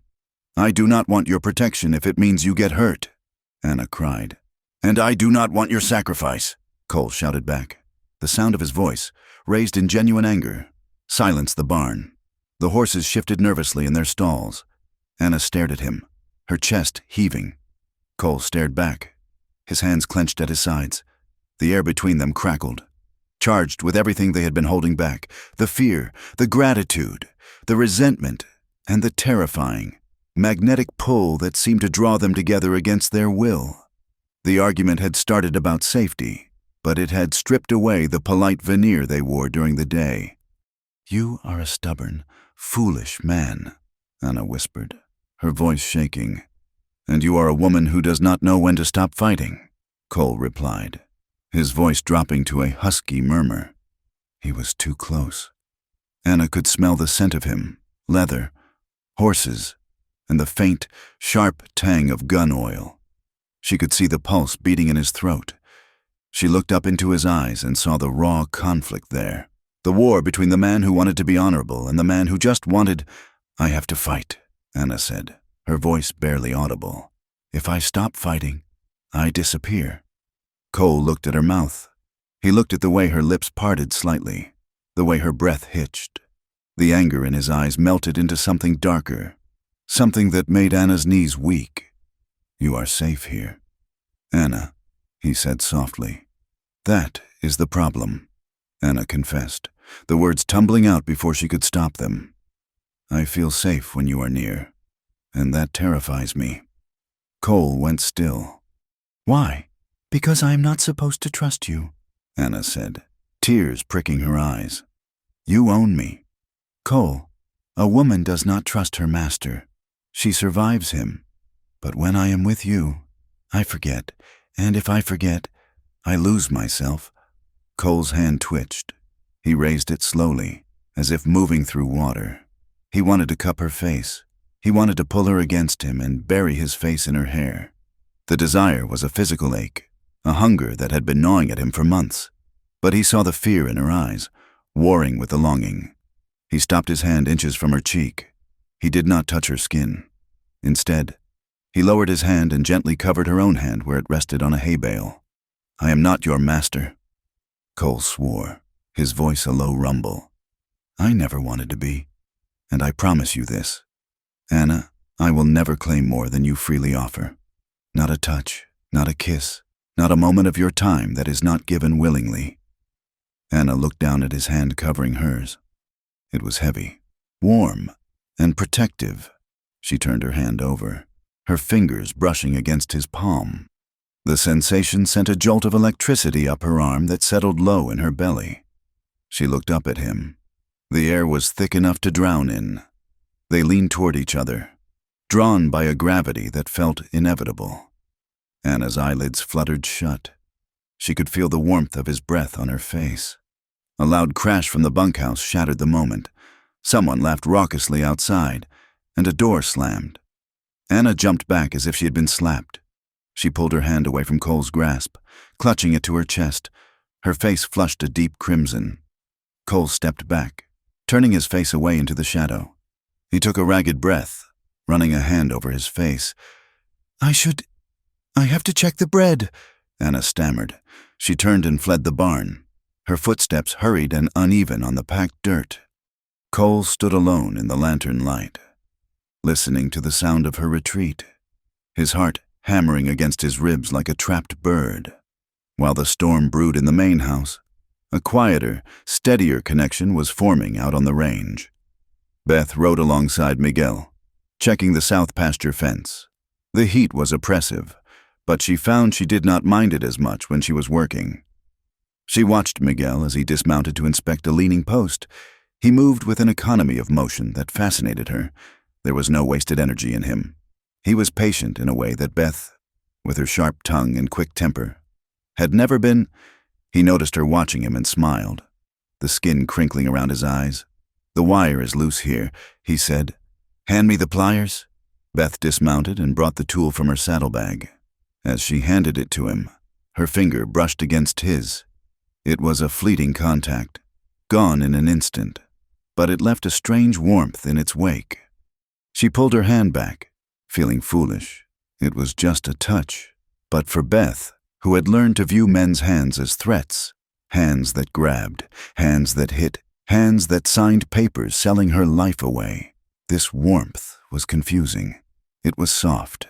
It was frightening. Miguel pretended not to notice her hesitation. He turned back to the fence, twisting the wire tight with a grunt of effort. "Here," he said, standing up and wiping his brow. "That should hold." He looked at her saddle. "Your stirrup leather is worn. Senorita Beth, it is going to snap if you put your weight on it wrong." "I can fix it," Beth said quickly. "Defensive by habit. I know you can," Miguel said gently. "But you do not have to." He reached into his pocket and pulled out a strip of rawhide and a heavy awl. While she stood there, holding the reins of both horses, he knelt in the dust and repaired her stirrup. He reinforced the leather, stitching it with strong, sure movements. He didn't ask for thanks. He didn't make a show of it.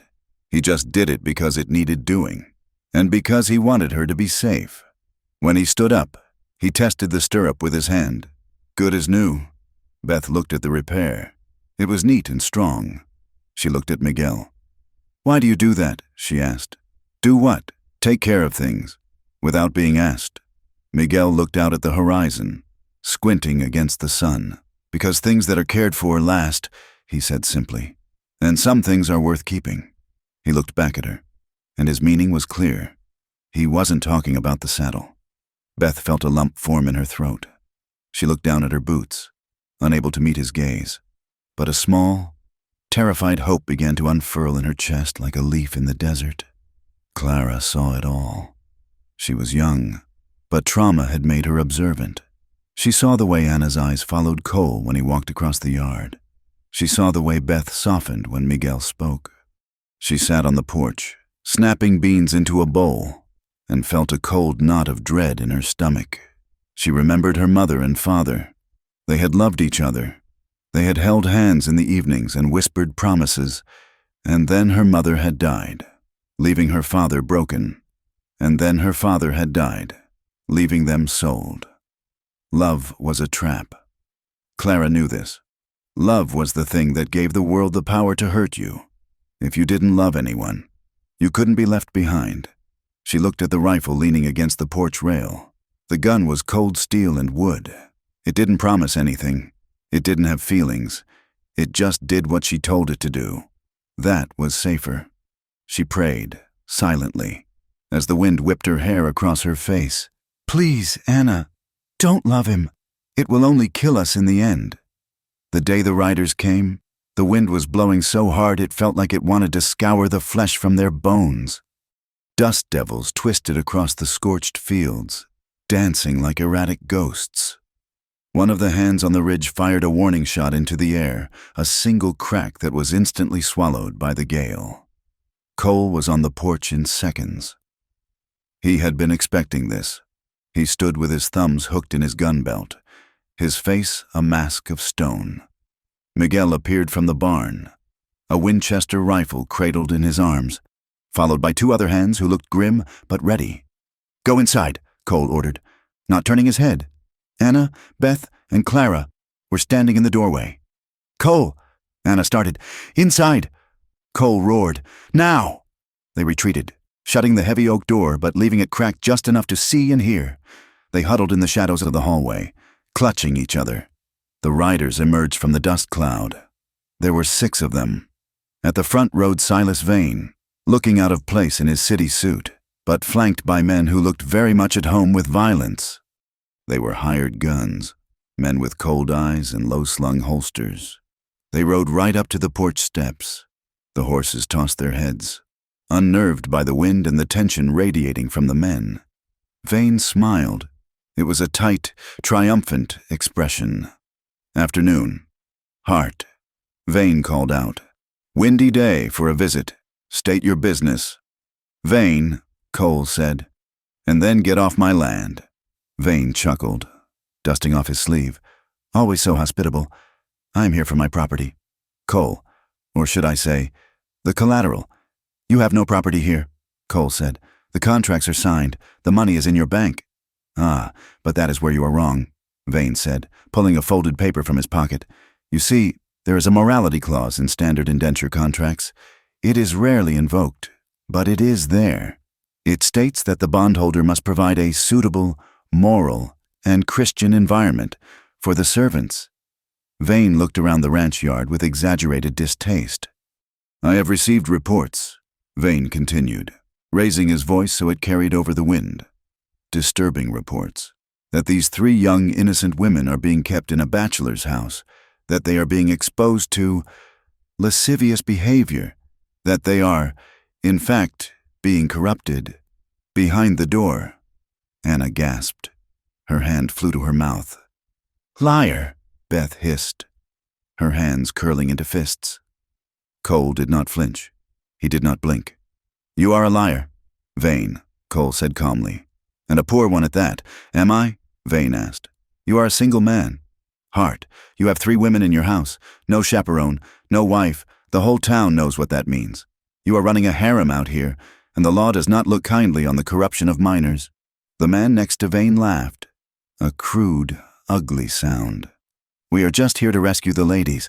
Hart, maybe take them somewhere they can be properly appreciated. Cole's hand hovered near his gun.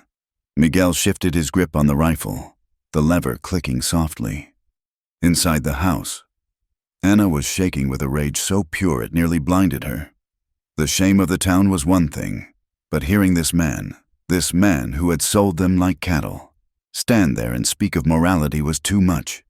She moved to push the door open. I am going out there, she whispered fiercely. I will tell them. I will tell them he is a snake. No.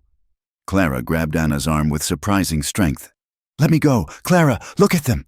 Anna, Clara hissed, her eyes wide with terror. Look at the men with him. Their hands are on their guns. If you go out there, if you startle them, they will shoot. Cole will shoot. They will all die. Anna froze. She looked through the crack. She saw the tension in the hired guns, the way their fingers danced near their triggers. Clara was right. One sudden move, one scream, and the porch would become a slaughterhouse. Anna slumped against the doorframe, biting her knuckle until it bled to keep from screaming. You are done talking, Cole said to Vane. His voice was deathly quiet. I want those girls. Hart, Vane snarled, dropping the pretense. Hand them over. I have a judge in town ready to void your contract on grounds of moral turpitude.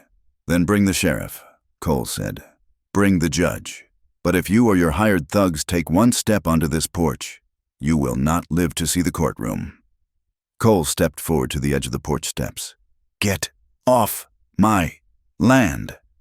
Vane looked at Cole. He looked at Miguel's rifle. He looked at the other ranch hands who had quietly emerged from the bunkhouse, shotguns in hand. He did the math. He had the numbers, perhaps, but he didn't have the position. And he saw in Cole's eyes that the man was perfectly willing to die, and to kill, right there on the steps. Vane spat on the ground. This isn't over. Hart, Vane warned. You can play the cowboy hero all you want, but the law is a tool, and I know how to use it. The town won't stand for you hiding stolen goods. We will be back, and next time, we will bring a warrant.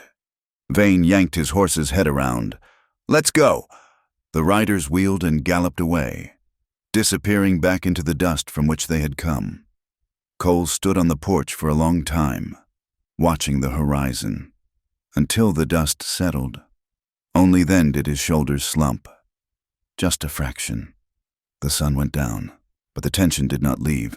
The ranch felt smaller, the walls of the valley closing in like the bars of a cage. Dinner was a silent affair. No one ate much. The stew tasted like ash. After the dishes were cleared, the sisters went to their room, but Anna could not sleep. The walls felt like they were crushing her. The vile words Vane had spoken replayed in her mind like a fever dream. Corruption. Harem. Stolen goods. She needed air. She needed to breathe. She slipped out the back door, wrapping a shawl around her shoulders against the chill of the desert night. She walked to the corral, leaning against the rough wooden rails. The sky was vast and indifferent, filled with hard, cold stars that offered no comfort. The horses huffed in the darkness, the smell of them grounding her. She didn't hear him approach, but she knew he was there. The hairs on the back of her neck stood up. "You should be inside," Cole said from the shadows. Anna didn't turn around. "I am tired of being inside," she said. "I am tired of hiding." Cole walked up to the fence, standing a few feet away from her. He looked out at the stars, his profile etched in silver light. "He is going to come back, isn't he?" Anna asked. "Yes," Cole said simply. "And he will take us. I will burn this ranch to the ground before I let him take you," Cole said. Anna turned to him then. Her face was pale in the starlight, her eyes dark hollows of exhaustion. "Why?" she asked, her voice cracking. "Why do you fight so hard for us? We are nothing to you. We are strangers you bought. We are trouble." Cole looked at her. He saw the tears standing in her eyes, the trembling of her lips, the dam he had built around his heart, the wall of stone and silence, finally gave way. "You are not nothing," he said roughly. He stepped closer. "You are the first thing that has made sense to me in 10 years. Anna." Anna let out a sob, a small, broken sound. "I am so tired." "Cole," she whispered. "I am so tired of being afraid. I am tired of being strong for everyone else. I just want a rest." She swayed, her legs finally giving out under the weight of the day. Cole caught her. He didn't think about his promise. He didn't think about the contract. He just reached out and caught her as she fell. His arms went around her, pulling her hard against his chest.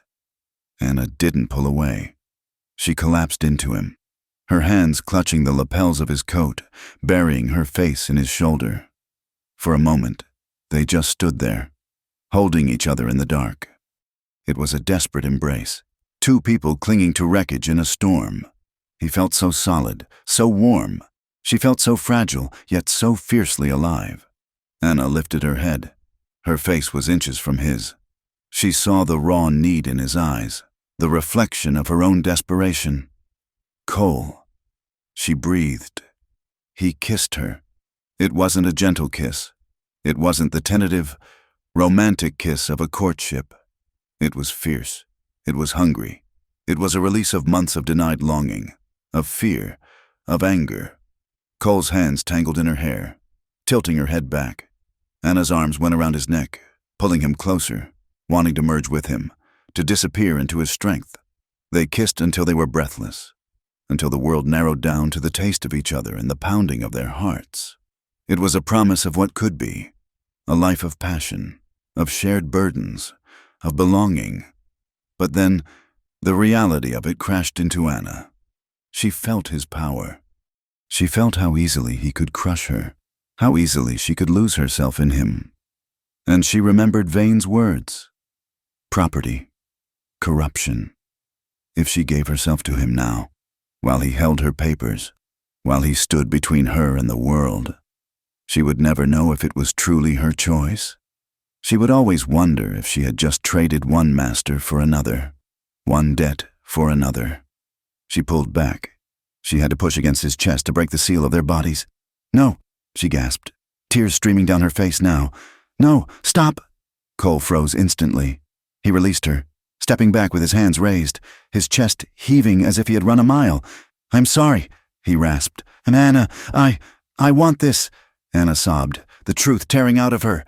"God help me, Cole, I want you." "Then why?" Cole asked, his voice filled with agony. "Because I cannot be yours while I am owned," Anna cried. "Do you not see? If I come to you now, I am just the girl you bought. I am just the payment for your kindness. I cannot be that. I will not be that." She wiped her face with her shawl, her hands shaking uncontrollably. "I want to choose you, Cole, freely.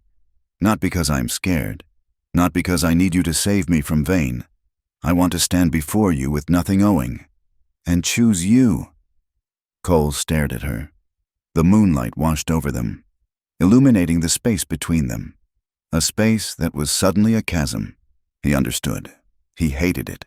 It tore him apart, but he understood. He respected her too much to make her a concubine in her own mind. He took a deep, shuddering breath. He straightened his spine, pulling the shattered fragments of his control back together. "You are right," he said softly. He looked at her with a gaze that was searing in its intensity. "I swear to you, Anna, I will not touch you again. Not until the debt is gone, not until you are free to walk away from me." He reached out, as if to touch her hand, then pulled back, curling his fingers into a fist at his side.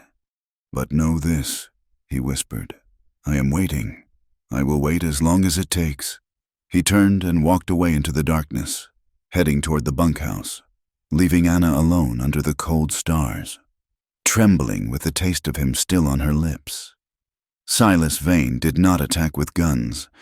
He was a man who understood that in a civilized territory, ink was deadlier than lead, and a whisper could travel faster than a bullet. He moved with the speed of a viper striking from the grass, leveraging every ounce of resentment the town held against Cole Hart. Within 3 days of the confrontation on the porch, Vane had filed a petition with the circuit court. The document was a masterpiece of legal fiction.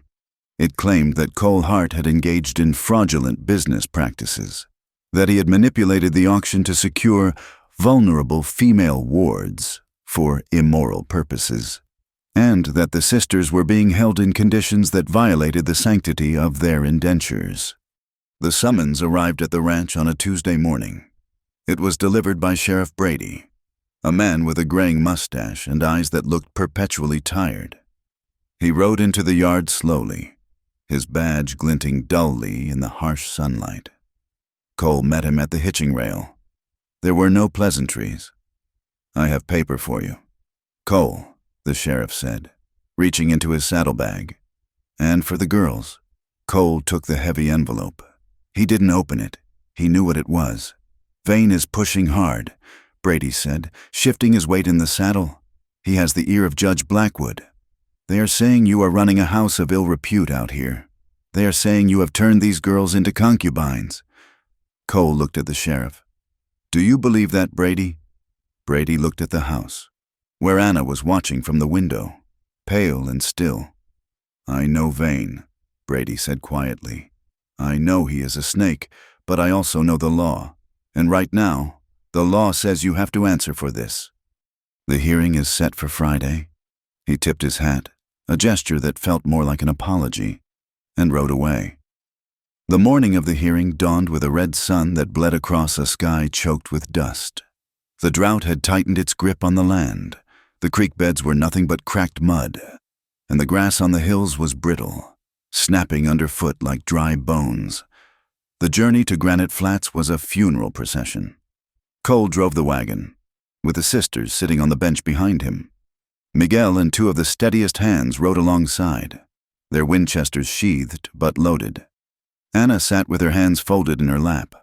She wore her best dress, the dark blue cotton she had worn to the store, but she felt like she was wearing a shroud.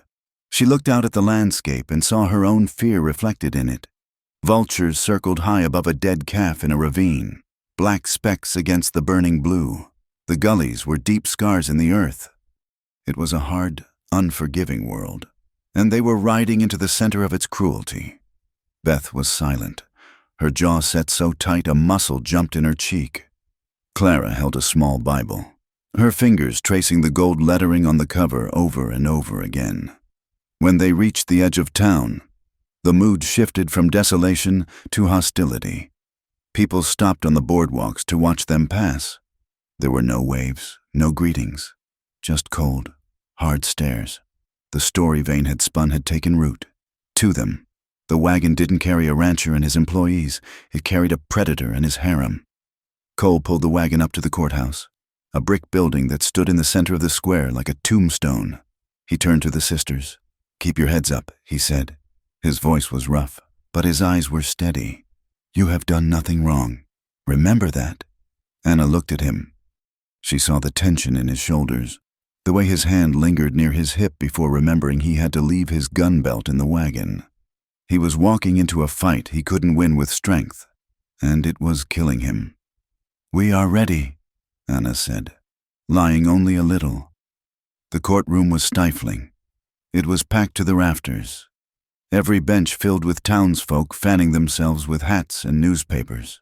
The air smelled of sweat, stale tobacco, and judgment. When the sisters walked in, a ripple of whispering moved through the crowd. It sounded like the buzzing of 1,000 angry flies. "Look at the eldest. She walks like she owns the place. That is the one he paid the fortune for. Shameful, absolutely shameful." They took their seats at the defendant's table. Cole sat between them and the aisle, a human shield. Vane sat at the plaintiff's table, looking smug and polished in a fresh suit. Beside him was his lawyer, a man named Parnell who had a face like a ferret and a voice like oil poured on gravel. Judge Blackwood entered, his black robes billowing. He was a severe man with a beard that reached his chest and a belief in the absolute letter of the law. He banged his gavel, and the room fell into a heavy silence. "This hearing is to determine the validity of the indentures held by Mr. Colehart regarding the Miller sisters," Blackwood announced. "Mr. Parnell, you may begin." Parnell stood up. He walked back and forth in front of the judge, hooking his thumbs into his vest. "Your Honor," he began, his voice smooth and carrying to the back of the room. "We are here today to discuss a tragedy of 3 orphaned girls, destitute and desperate, who were purchased, yes, purchased, by a man with a reputation for isolation and godlessness." Parnell pointed a long finger at Cole. "Mr. Hart lives alone. He has no wife. He has no female kin. Yet he outbid honest businessmen to secure not 1, not 2, but 3 young women for his private ranch. Why? Was it for their labor? Or was it to satisfy a darker, more gluttonous appetite?" Objection. Cole's lawyer, a weary man named Mr. Timms, said half-heartedly, "Speculation goes to motive." Blackwood ruled. "Continue." Parnell smiled. He painted a picture that made Anna sick to her stomach. He described the ranch as a prison. He described the sisters as captives, cut off from society, forced to submit to the whims of a wealthy tyrant. He twisted every fact. The separate bunk room was described as a holding cell. The wages Cole paid were described as bribes for silence. Anna gripped the edge of the table. She felt like she was drowning in a sea of lies. She looked at Cole. He sat rigid, staring straight ahead, his face a mask of stone. He was helpless. Every good deed, every act of kindness, was being turned into a weapon to destroy him. "Call Anna Miller to the stand," Parnell said. Anna stood up. Her legs felt like wood. She walked the short distance to the witness chair, feeling the weight of 200 pairs of eyes on her back. She sat down and placed her hand on the Bible to be sworn in. "Miss Miller," Parnell said, leaning close to the railing, "you are 22 years old, an unmarried woman. Is it true that you reside in the same house as Mr. Hart?" "Yes," Anna said. "Is it true that there is no other woman present to chaperone?" "My sisters are there." Anna said. "Your sisters are children." Parnell dismissed. "I mean a proper chaperone, a matron." "No," Anna said. "And is it true that Mr. Hart has given you money? Gifts? He pays us wages," Anna said firmly. "And he gave me gloves for my hands because they were bleeding from work." "Ah, gloves," Parnell said with a smirk. "And what did you give him in return for these gifts?" "Nothing," Anna said. "Nothing?" Parnell raised an eyebrow. "You expect this court to believe that a man in the prime of his life paid $650 for 3 girls and demands nothing but soup and swept floors?" The crowd laughed. It was a cruel, knowing sound. Anna looked at the crowd. She saw the women looking at her with disgust. She saw the men looking at her with lewd curiosity. She felt dirty. She felt like the whore they all believed she was. She looked at Cole. He had turned in his chair to look at her. His eyes were wide with pain. He was silently begging her to forgive him for bringing her into this. Anna took a deep breath. She remembered the night by the corral. She remembered his promise. "I will not touch you again, not until you are free." She sat up straighter. The shame burned away. replaced by a cold, fierce anger. "Mister, Hart demands nothing," Anna said, her voice cutting through the laughter. "He is a man of honor, which is more than I can say for the man who sold us." Parnell frowned. "We are not here to discuss Mr. Vane. We are here to discuss your relationship with Mr. Hart. Do you deny that there is an emotional connection between you? Do you deny that you have feelings for him?" The room went silent. This was the trap. If she said yes, she confirmed the harem story. If she said no, she perjured herself before God. Anna looked at the judge. Then she looked at Vane, who was grinning like a skull. Finally, she looked at Cole. "I do not deny it," Anna said clearly. A gasp went through the room. Parnell looked triumphant. "Aha, so you admit it. You are lovers. I admit that I love him," Anna said. Her voice shook, but she did not stop. "I love him because he is the first man since my father died who has treated me like a human being and not a piece of livestock." She turned to the crowd, her eyes blazing. "You sit here and judge us. You whisper about sin. But where were you when we were starving? Where were you when Mr. Vane dragged us out of our home? You were nowhere. Cole Hart took us in. He gave us a room. He gave us work. He gave us dignity." She looked back at Parnell. "He has never touched me.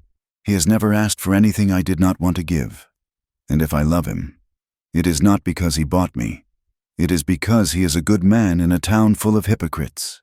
And my love is mine to give. It is the one thing you cannot buy, and it is the one thing you cannot steal." She stopped. The courtroom was dead silent. Even the flies seemed to have stopped buzzing. Cole was staring at her as if he had never seen her before. There was awe in his face, and a profound, naked gratitude. Parnell opened his mouth, but nothing came out. He cleared his throat. No further questions. Anna walked back to the table. She didn't look down. She looked straight at Vane, and for the first time, the creditor looked away. Beth took the stand next. She was not eloquent like Anna. She was furious. When Parnell tried to suggest that Cole overworked them, Beth laughed in his face. "Overworked?" Beth snapped. "We worked harder on our father's farm before he died. Mr. Hart works harder than any of us, and he pays us. Mr. Vane wanted to sell us to a saloon. You want to talk about morality? Ask Mr. Vane why he took the highest bid from a brothel keeper before Mr. Hart stepped in." "Objection!" Vane shouted. "Jumping up! Slander! Sit down! Mr. Vane!" Judge Blackwood barked. Then came Clara. She was trembling so hard the chair rattled, but she held the Bible like a shield. "Is Mr. Hart kind to you?" the judge asked her directly, bypassing the lawyer. "Yes, sir," Clara whispered. "He taught me that I do not have to be afraid of the dark. He gave me a lock for my door, not to keep me in, but to keep the world out." Finally, Miguel took the stand. The tension in the room shifted from sexual scandal to racial tension. Men muttered about a Mexican telling white men what to do. Miguel sat with dignity, his hat in his lap. "I have worked for Senor Hart for 5 years. Miguel said, I have seen many men come and go. I have never seen him act with dishonor. These women are safe. They are family. And anyone who says otherwise is a liar with a dirty heart."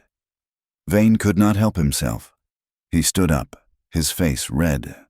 "We are supposed to take the word of a greaser," Vane shouted. "He is on Hart's payroll.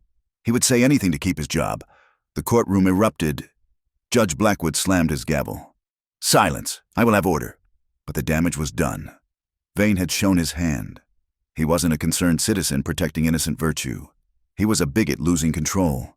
Parnell tried to salvage it. "Mr. Vane is simply concerned about the propriety.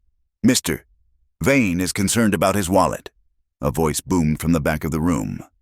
Sheriff Brady walked down the center aisle. He was carrying a heavy leather ledger. He walked past the bailiff, past the lawyers, and placed the book on the judge's bench. "What is this, Sheriff?" Blackwood asked. "Evidence." "Your Honor," Brady said, "I did some checking on Mr. Vane's petition. I didn't like the smell of it. So I went to his office with a warrant this morning while he was sitting here. Vane went white. That is illegal. That is private property. It is evidence of fraud." Brady said. The sheriff opened the book. Mr. Vane has been cooking the books on the Miller debt, Brady explained to the room. He added interest that wasn't in the original agreement. He forged the father's signature on an extension 2 weeks after John Miller was dead. The crowd gasped. Fraud was a language they understood better than morality. Brady pointed to a column of figures. The original debt was paid off by the auction money. Brady continued. In fact, Mr. Hart overpaid. But Vane here kept the indenture open, claiming administrative fees. He has been selling the same debt twice to different collectors, and these contracts he had the girls sign. They are void. You cannot indenture someone for a debt that doesn't exist. Judge Blackwood adjusted his spectacles. He leaned over the ledger, tracing the lines with a wrinkled finger. The silence in the room was absolute. Vane sank into his chair, looking like a balloon that had lost its air. Blackwood closed the book with a heavy thud. He looked at Vane with eyes like flint. Mr. Vane, the judge said, his voice dangerously low. It appears you have used this court to facilitate a crime. He turned his gaze to the sisters.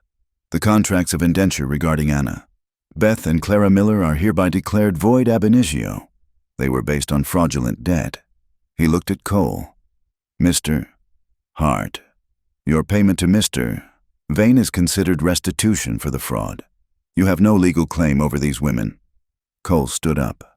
I never wanted a claim, Your Honor. Then they are free. Blackwood ruled. They are free citizens of this territory. They may go where they please. And Mr. Vane, you are remanded to the custody of the sheriff pending charges of grand larceny and forgery. Case dismissed. The bang of the gavel was like a gunshot that broke a spell. The room exploded into noise. Vane scrambled up, his eyes wild. You cannot do this. I have friends. This is a fix. Sheriff Brady stepped forward, grabbing Vane by the shoulder. It is over. Silas, let's go. Vane shoved the sheriff. I am not going to jail for these strays. He tried to push past the table, heading for the side door, but the crowd, previously on his side, had turned. They were angry at being duped. A burly rancher blocked Vane's path. Sit down. Vane, the rancher growled. Brady cuffed Vane's hands behind his back. The creditor was dragged out, screaming curses about ungrateful wretches and corrupt judges. Cole turned to the sisters. They were sitting, stunned, unable to process what had just happened. Did you hear him? Cole asked gently. You are free. Anna looked up at him. Tears were streaming down her face, but she was smiling, a real, brilliant smile that transformed her face.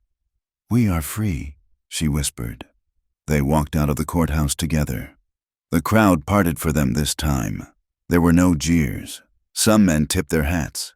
The women who had turned their backs now looked at their shoes, ashamed. They stepped out onto the courthouse steps.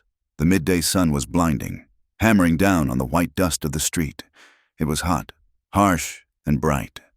Anna took a deep breath of the dry air. It tasted sweet. She looked at Cole. He was standing a few feet away, squinting against the glare. He looked unsure of what to do. The legal bond was gone. He had no right to tell them to get in the wagon. He had no right to tell them anything. He stood there, waiting. Anna looked at her sisters. Beth was grinning, wiping her eyes. Clara was hugging her Bible. Anna turned back to Cole. She didn't wait for him to ask. She didn't wait for permission. Are you going to drive us home? Mr. Hart? She asked. Or do we have to walk? Cole looked at her. A slow smile spread across his face, breaking the stone mask he had worn for so long. Get in the wagon, he said. He offered his hand to Anna to help her up. She took it. His grip was strong and warm. He didn't pull away immediately. He held her hand for a second longer than necessary, a silent acknowledgement of the words she had spoken in the courtroom. My love is mine to give, and she had given it. They climbed into the wagon. Miguel mounted his horse, tipping his hat to Beth with a wink. The team of horses leaned into the harness, and they rolled out of Granite Flats, leaving the whispers and the judgment behind them in the dust. They were heading back to the wide, open, dangerous plain. But this time they were not going as master and servants. They were going home. The return to the Hart Ranch was not the jubilant procession of conquerors, but the quiet, weary march of survivors. The wagon rattled over the hard-packed earth, the wheels groaning under the strain of the miles, carrying 4 people who had been dismantled by the world and put back together in a new, unfamiliar shape. Freedom, Anna discovered in the days that followed, was not a lightness of spirit. It was a weight. It was a terrifying vastness, like the sky above them that stretched on forever without a cloud to break the blue. When she had been indentured, her path was narrow and walled by necessity. She worked because she had to. She stayed because she had no choice. Now, the walls were gone, and the sheer scope of her liberty made her dizzy. The land seemed to sense their vulnerability, as if to test their newfound resolve. The heavens shut tight. August brought a drought that was merciless, even by the standards of the territory. The sun became a white-hot hammer that beat against the earth from dawn until dusk.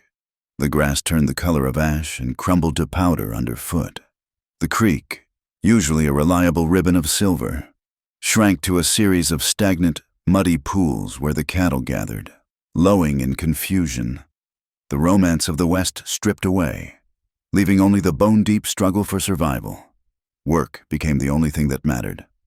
Cole, Miguel, and the hands spent 18 hours a day in the saddle, driving the herd to the higher pastures where the grass was still thin but alive.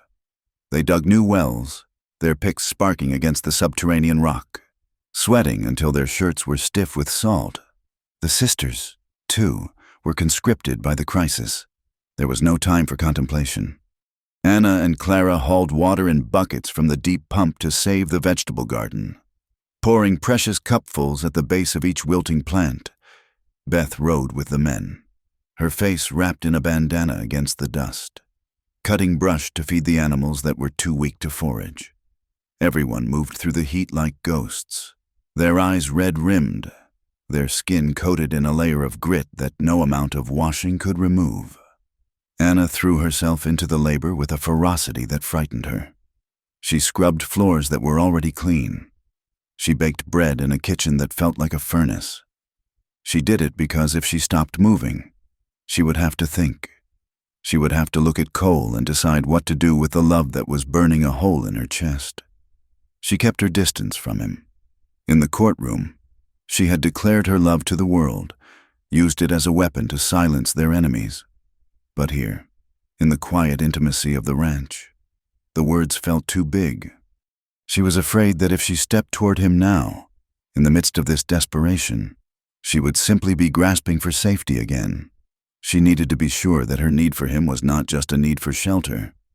Cole respected the distance. He moved around her carefully, like a man walking on thin ice.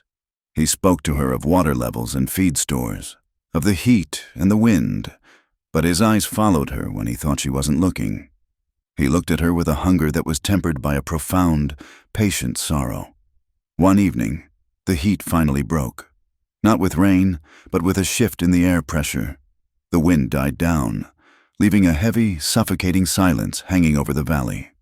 Anna walked out to the porch after the dishes were done. She leaned against the railing, watching the southern horizon, far off, miles away. Heat lightning flashed inside the towering clouds, silent pulses of orange and violet light that illuminated the dark belly of the storm that refused to come closer. She heard the door open and close behind her. The heavy tread of boots stopped a few feet away. "It is a dry storm," Cole said quietly. "It will not bring rain, just wind and fire if we are unlucky." Anna nodded, not turning.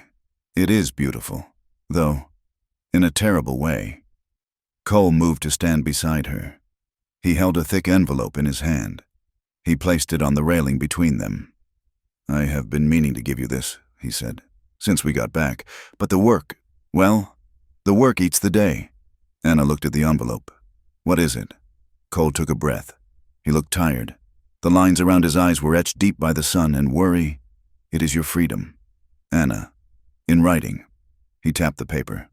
I had the lawyer in town draw it up properly before we left. It formally dissolves any claim the ranch has on you or your sisters. It also contains the wages you have earned over the last 8 months. Every cent. I kept it in the safe. But it belongs in your pocket." Anna stared at the envelope. It looked so ordinary to contain their entire future. "Why?" she asked. "The judge already said we were free." "Judges change," Cole said, looking out at the lightning. "Laws change. Paper does not. I wanted you to have it. I wanted you to know that no one can ever come for you again." He turned to face her, leaning his hip against the rail. "You have 3 choices now, Anna, real choices." He held up a finger. 1. You can take this money and the wagon. Miguel will drive you to the railhead. You can go back east, or to San Francisco. You can start over where the wind does not try to peel the skin off your face. He held up a second finger. 2. You can stay here, as employees, paid wages, free to go whenever you like. You keep running the house. Beth keeps the books. Clara helps with the garden. Strictly business. He hesitated before raising the third finger. 3. If you want to stay in the territory, but not in this house, I own the section of land north of the creek. It has good timber and water. I will deed it to the 3 of you. You can build your own homestead. I will help you raise the cabin. You can be neighbors, independent. Anna looked at him, stunned. The scope of his generosity took her breath away. He was offering to give them land, the most precious currency in the West, just to ensure they had a place of their own. He was systematically dismantling every hold he had on her. He was cutting the ropes, opening the cage, and stepping back to see if she would fly. "You would do that?" Anna asked. "You would give us land?" "I would give you the world if I could," Cole said, his voice low and rough. "But land is all I have." "Why?" Anna asked again, her voice trembling. "Because I do not want birds in a cage." "Anna," Cole said, "I want you to be happy, even if that happiness is not with me." He looked at her for one long, intense moment, his eyes searching hers in the dark. Then he pushed himself off the railing. "Think on it," he said. "Take your time. There is no rush." He walked back into the house, leaving Anna alone with the lightning and the envelope that held the power to take her anywhere she wanted to go. The next 3 days were a time of quiet conferences among the sisters. They sat on their beds in the small bunk room, the envelope lying on the quilt between them, discussing the shape of their lives. Beth was the first to speak her mind. She sat cross-legged, polishing her boots with a rag. "I am not going back east," she said firmly. "Back there, I am just a poor orphan girl. Here I am the one who keeps the books for the biggest spread in the valley." She looked up, a flush rising on her cheeks. "And there is Miguel." Anna smiled. She had seen the way Beth and the foreman drifted together like 2 currents in the same river. "Has he spoken to you?" Anna asked. "He is careful," Beth said, her voice softening. "He knows I am scared. He fixes things for me. He brings me coffee in the mornings. He does not push. I think I could be happy here, Anna, with him. But I will not leave you if you go." "No," Anna said quickly. "You must choose for yourself." "Beth, that is the whole point." Clara was next. She sat by the window, watching the dust devils swirl in the yard. She looked older than her 16 years. The West had taken her softness and tempered it into something resilient. "I do not want to farm," Clara said. "I do not want to break my back on a homestead." Anna felt a pang of worry. "So you want to leave?" "I want to teach," Clara said. She turned to her sisters, her eyes shining with a new purpose. "Remember the settlement we passed on the way to the trial? They had no schoolhouse. I saw children running in the dirt. I want to build a school." She looked at the envelope. "My share of the wages, it would be enough to buy books, to get supplies?" "Yes," Anna said, feeling a swell of pride. "It would be enough." "Then that is what I want." Clara said, "Cole said he would help me. I believe him." They both looked at Anna. The question hung in the air. Beth and Clara had found their anchors, but Anna was the ship that was still adrift. "What about you, Anna?" Beth asked gently. "What do you want?" Anna picked up the envelope. She felt the weight of the coins inside. She thought of the land north of the creek. She thought of the train to San Francisco. Then she thought of the way Cole had looked at her on the porch. She thought of his hands, rough and gentle, covering hers. She thought of the silence in the house when he was gone, and the way the world seemed to snap into focus when he walked through the door. She stood up, clutching the paper. "I need to go for a walk," she said. The sun was setting, painting the sky in violent strokes of bruised purple and burning orange. The wind had finally died, leaving the evening soft and cool after the brutality of the day. Anna walked to the creek. The old cottonwood tree stood there, its roots drinking deep from the underground water that even the drought could not touch. Its leaves rustled with a sound like dry whispers. She knew he would be there. It was where he came when the house felt too small. Cole was standing by the trunk, one boot resting on a protruding root, smoking a rolled cigarette. He saw her coming and dropped the tobacco, crushing it out with his heel. He took off his hat, holding it in his hands. He looked, waiting. He looked like a man standing before a firing squad, hoping for a pardon but expecting a bullet. Anna stopped a few feet away from him. The air between them was charged, electric. "Have you decided?" Cole asked. His voice was steady, but his knuckles were white where he gripped the brim of his hat. "Yes," Anna said. She took a step closer. "Beth is staying," she said. "She will run your books better than you ever could. And she has a heart for Miguel." Cole nodded. "I know. Miguel is a good man. He will treat her like a queen. And Clara wants to teach," Anna continued. "She wants to go to the settlement next spring. I will build her the schoolhouse myself." Cole promised. Anna took another step. Now she was close enough to smell the tobacco and the sage on his coat. "And you?" Cole asked. The question was a whisper, barely audible over the rustle of the leaves. "I thought about the land," Anna said. "I thought about building a cabin of my own, being independent. It is a good dream." Cole looked down at his boots. "It is there if you want it, but it is not what I want," Anna said. Cole's head snapped up. His eyes searched hers, wide and vulnerable. "What do you want?" "Anna, I want to share the burden," Anna said. She reached out and took his hand. He flinched, as if he had been burned, but he did not pull away. "I do not want to be your employee, Cole, and I do not want to be your neighbor. I want to be your wife." Cole stared at her. His chest heaved with a sharp intake of breath. "Anna," he rasped, "are you sure? You are free. You can go anywhere. You do not have to tie yourself to this hard land. To me, I am not tying myself," Anna said fiercely. "I am choosing." She stepped into his space, her eyes locking with his. "I stay not because I have nowhere else to go. I stay because when I am with you, the wind does not feel so cold. I stay because I love you. Cole Hart, I love your stubborn pride. I love your hands. I love the life we are building here."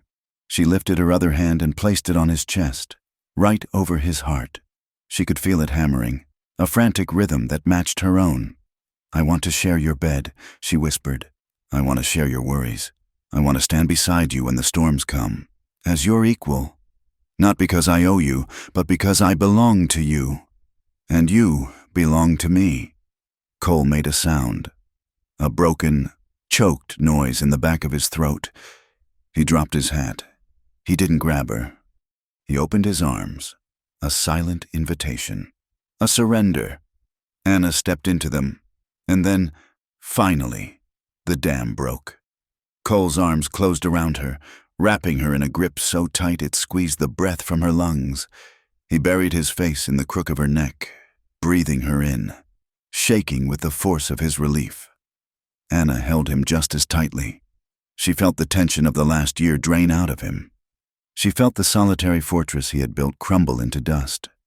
When he lifted his head to kiss her, it was not like the kiss at the corral. That had been desperate, stolen. This kiss was slow. It was deep.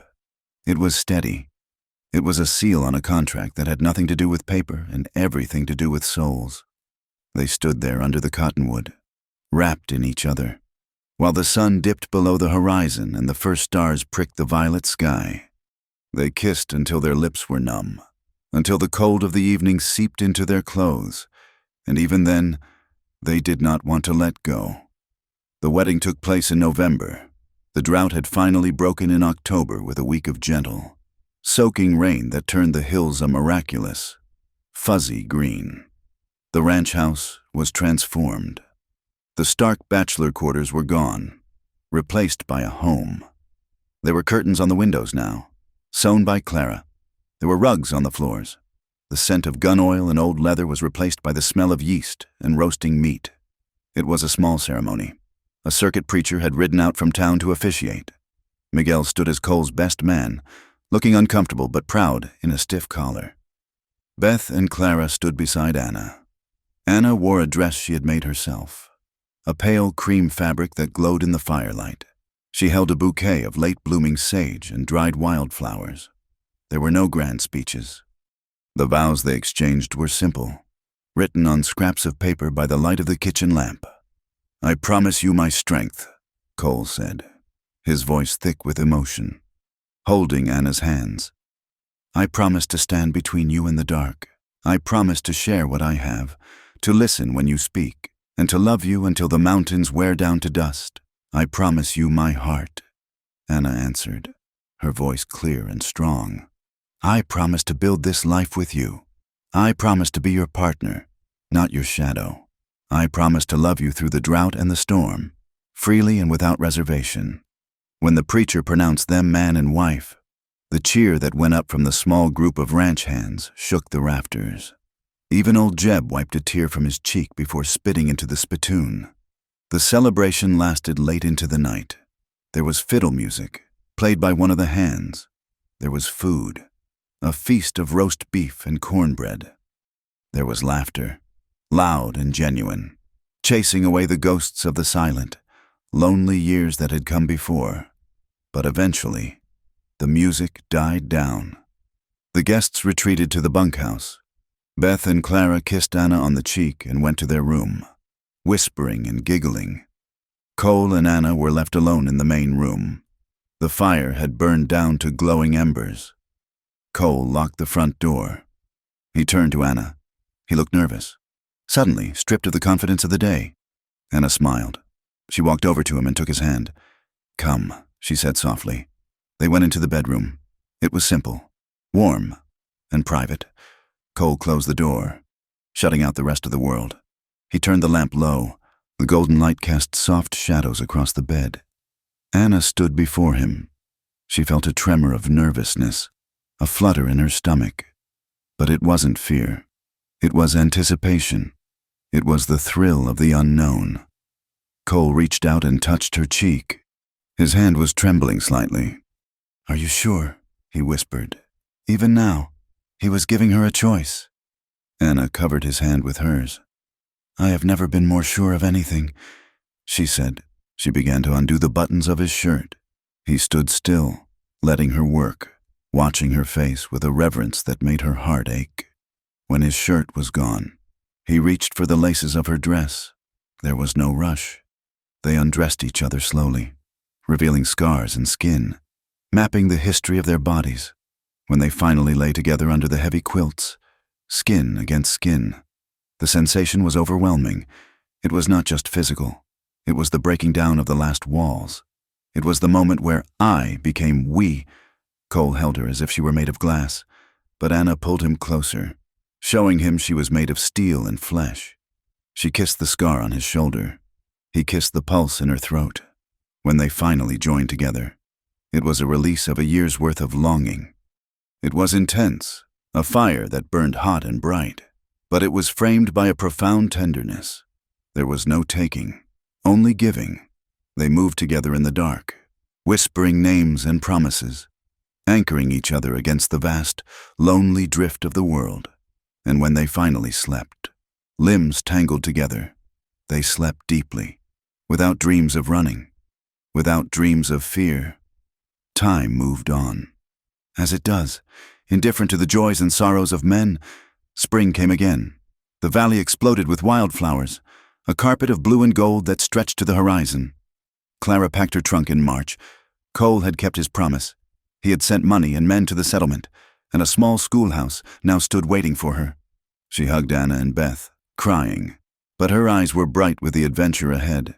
She rode away, sitting tall in the wagon, a woman grown, going to shape her own future. Beth stayed. She and Miguel were married in the summer, a joyous, rowdy affair in the barn.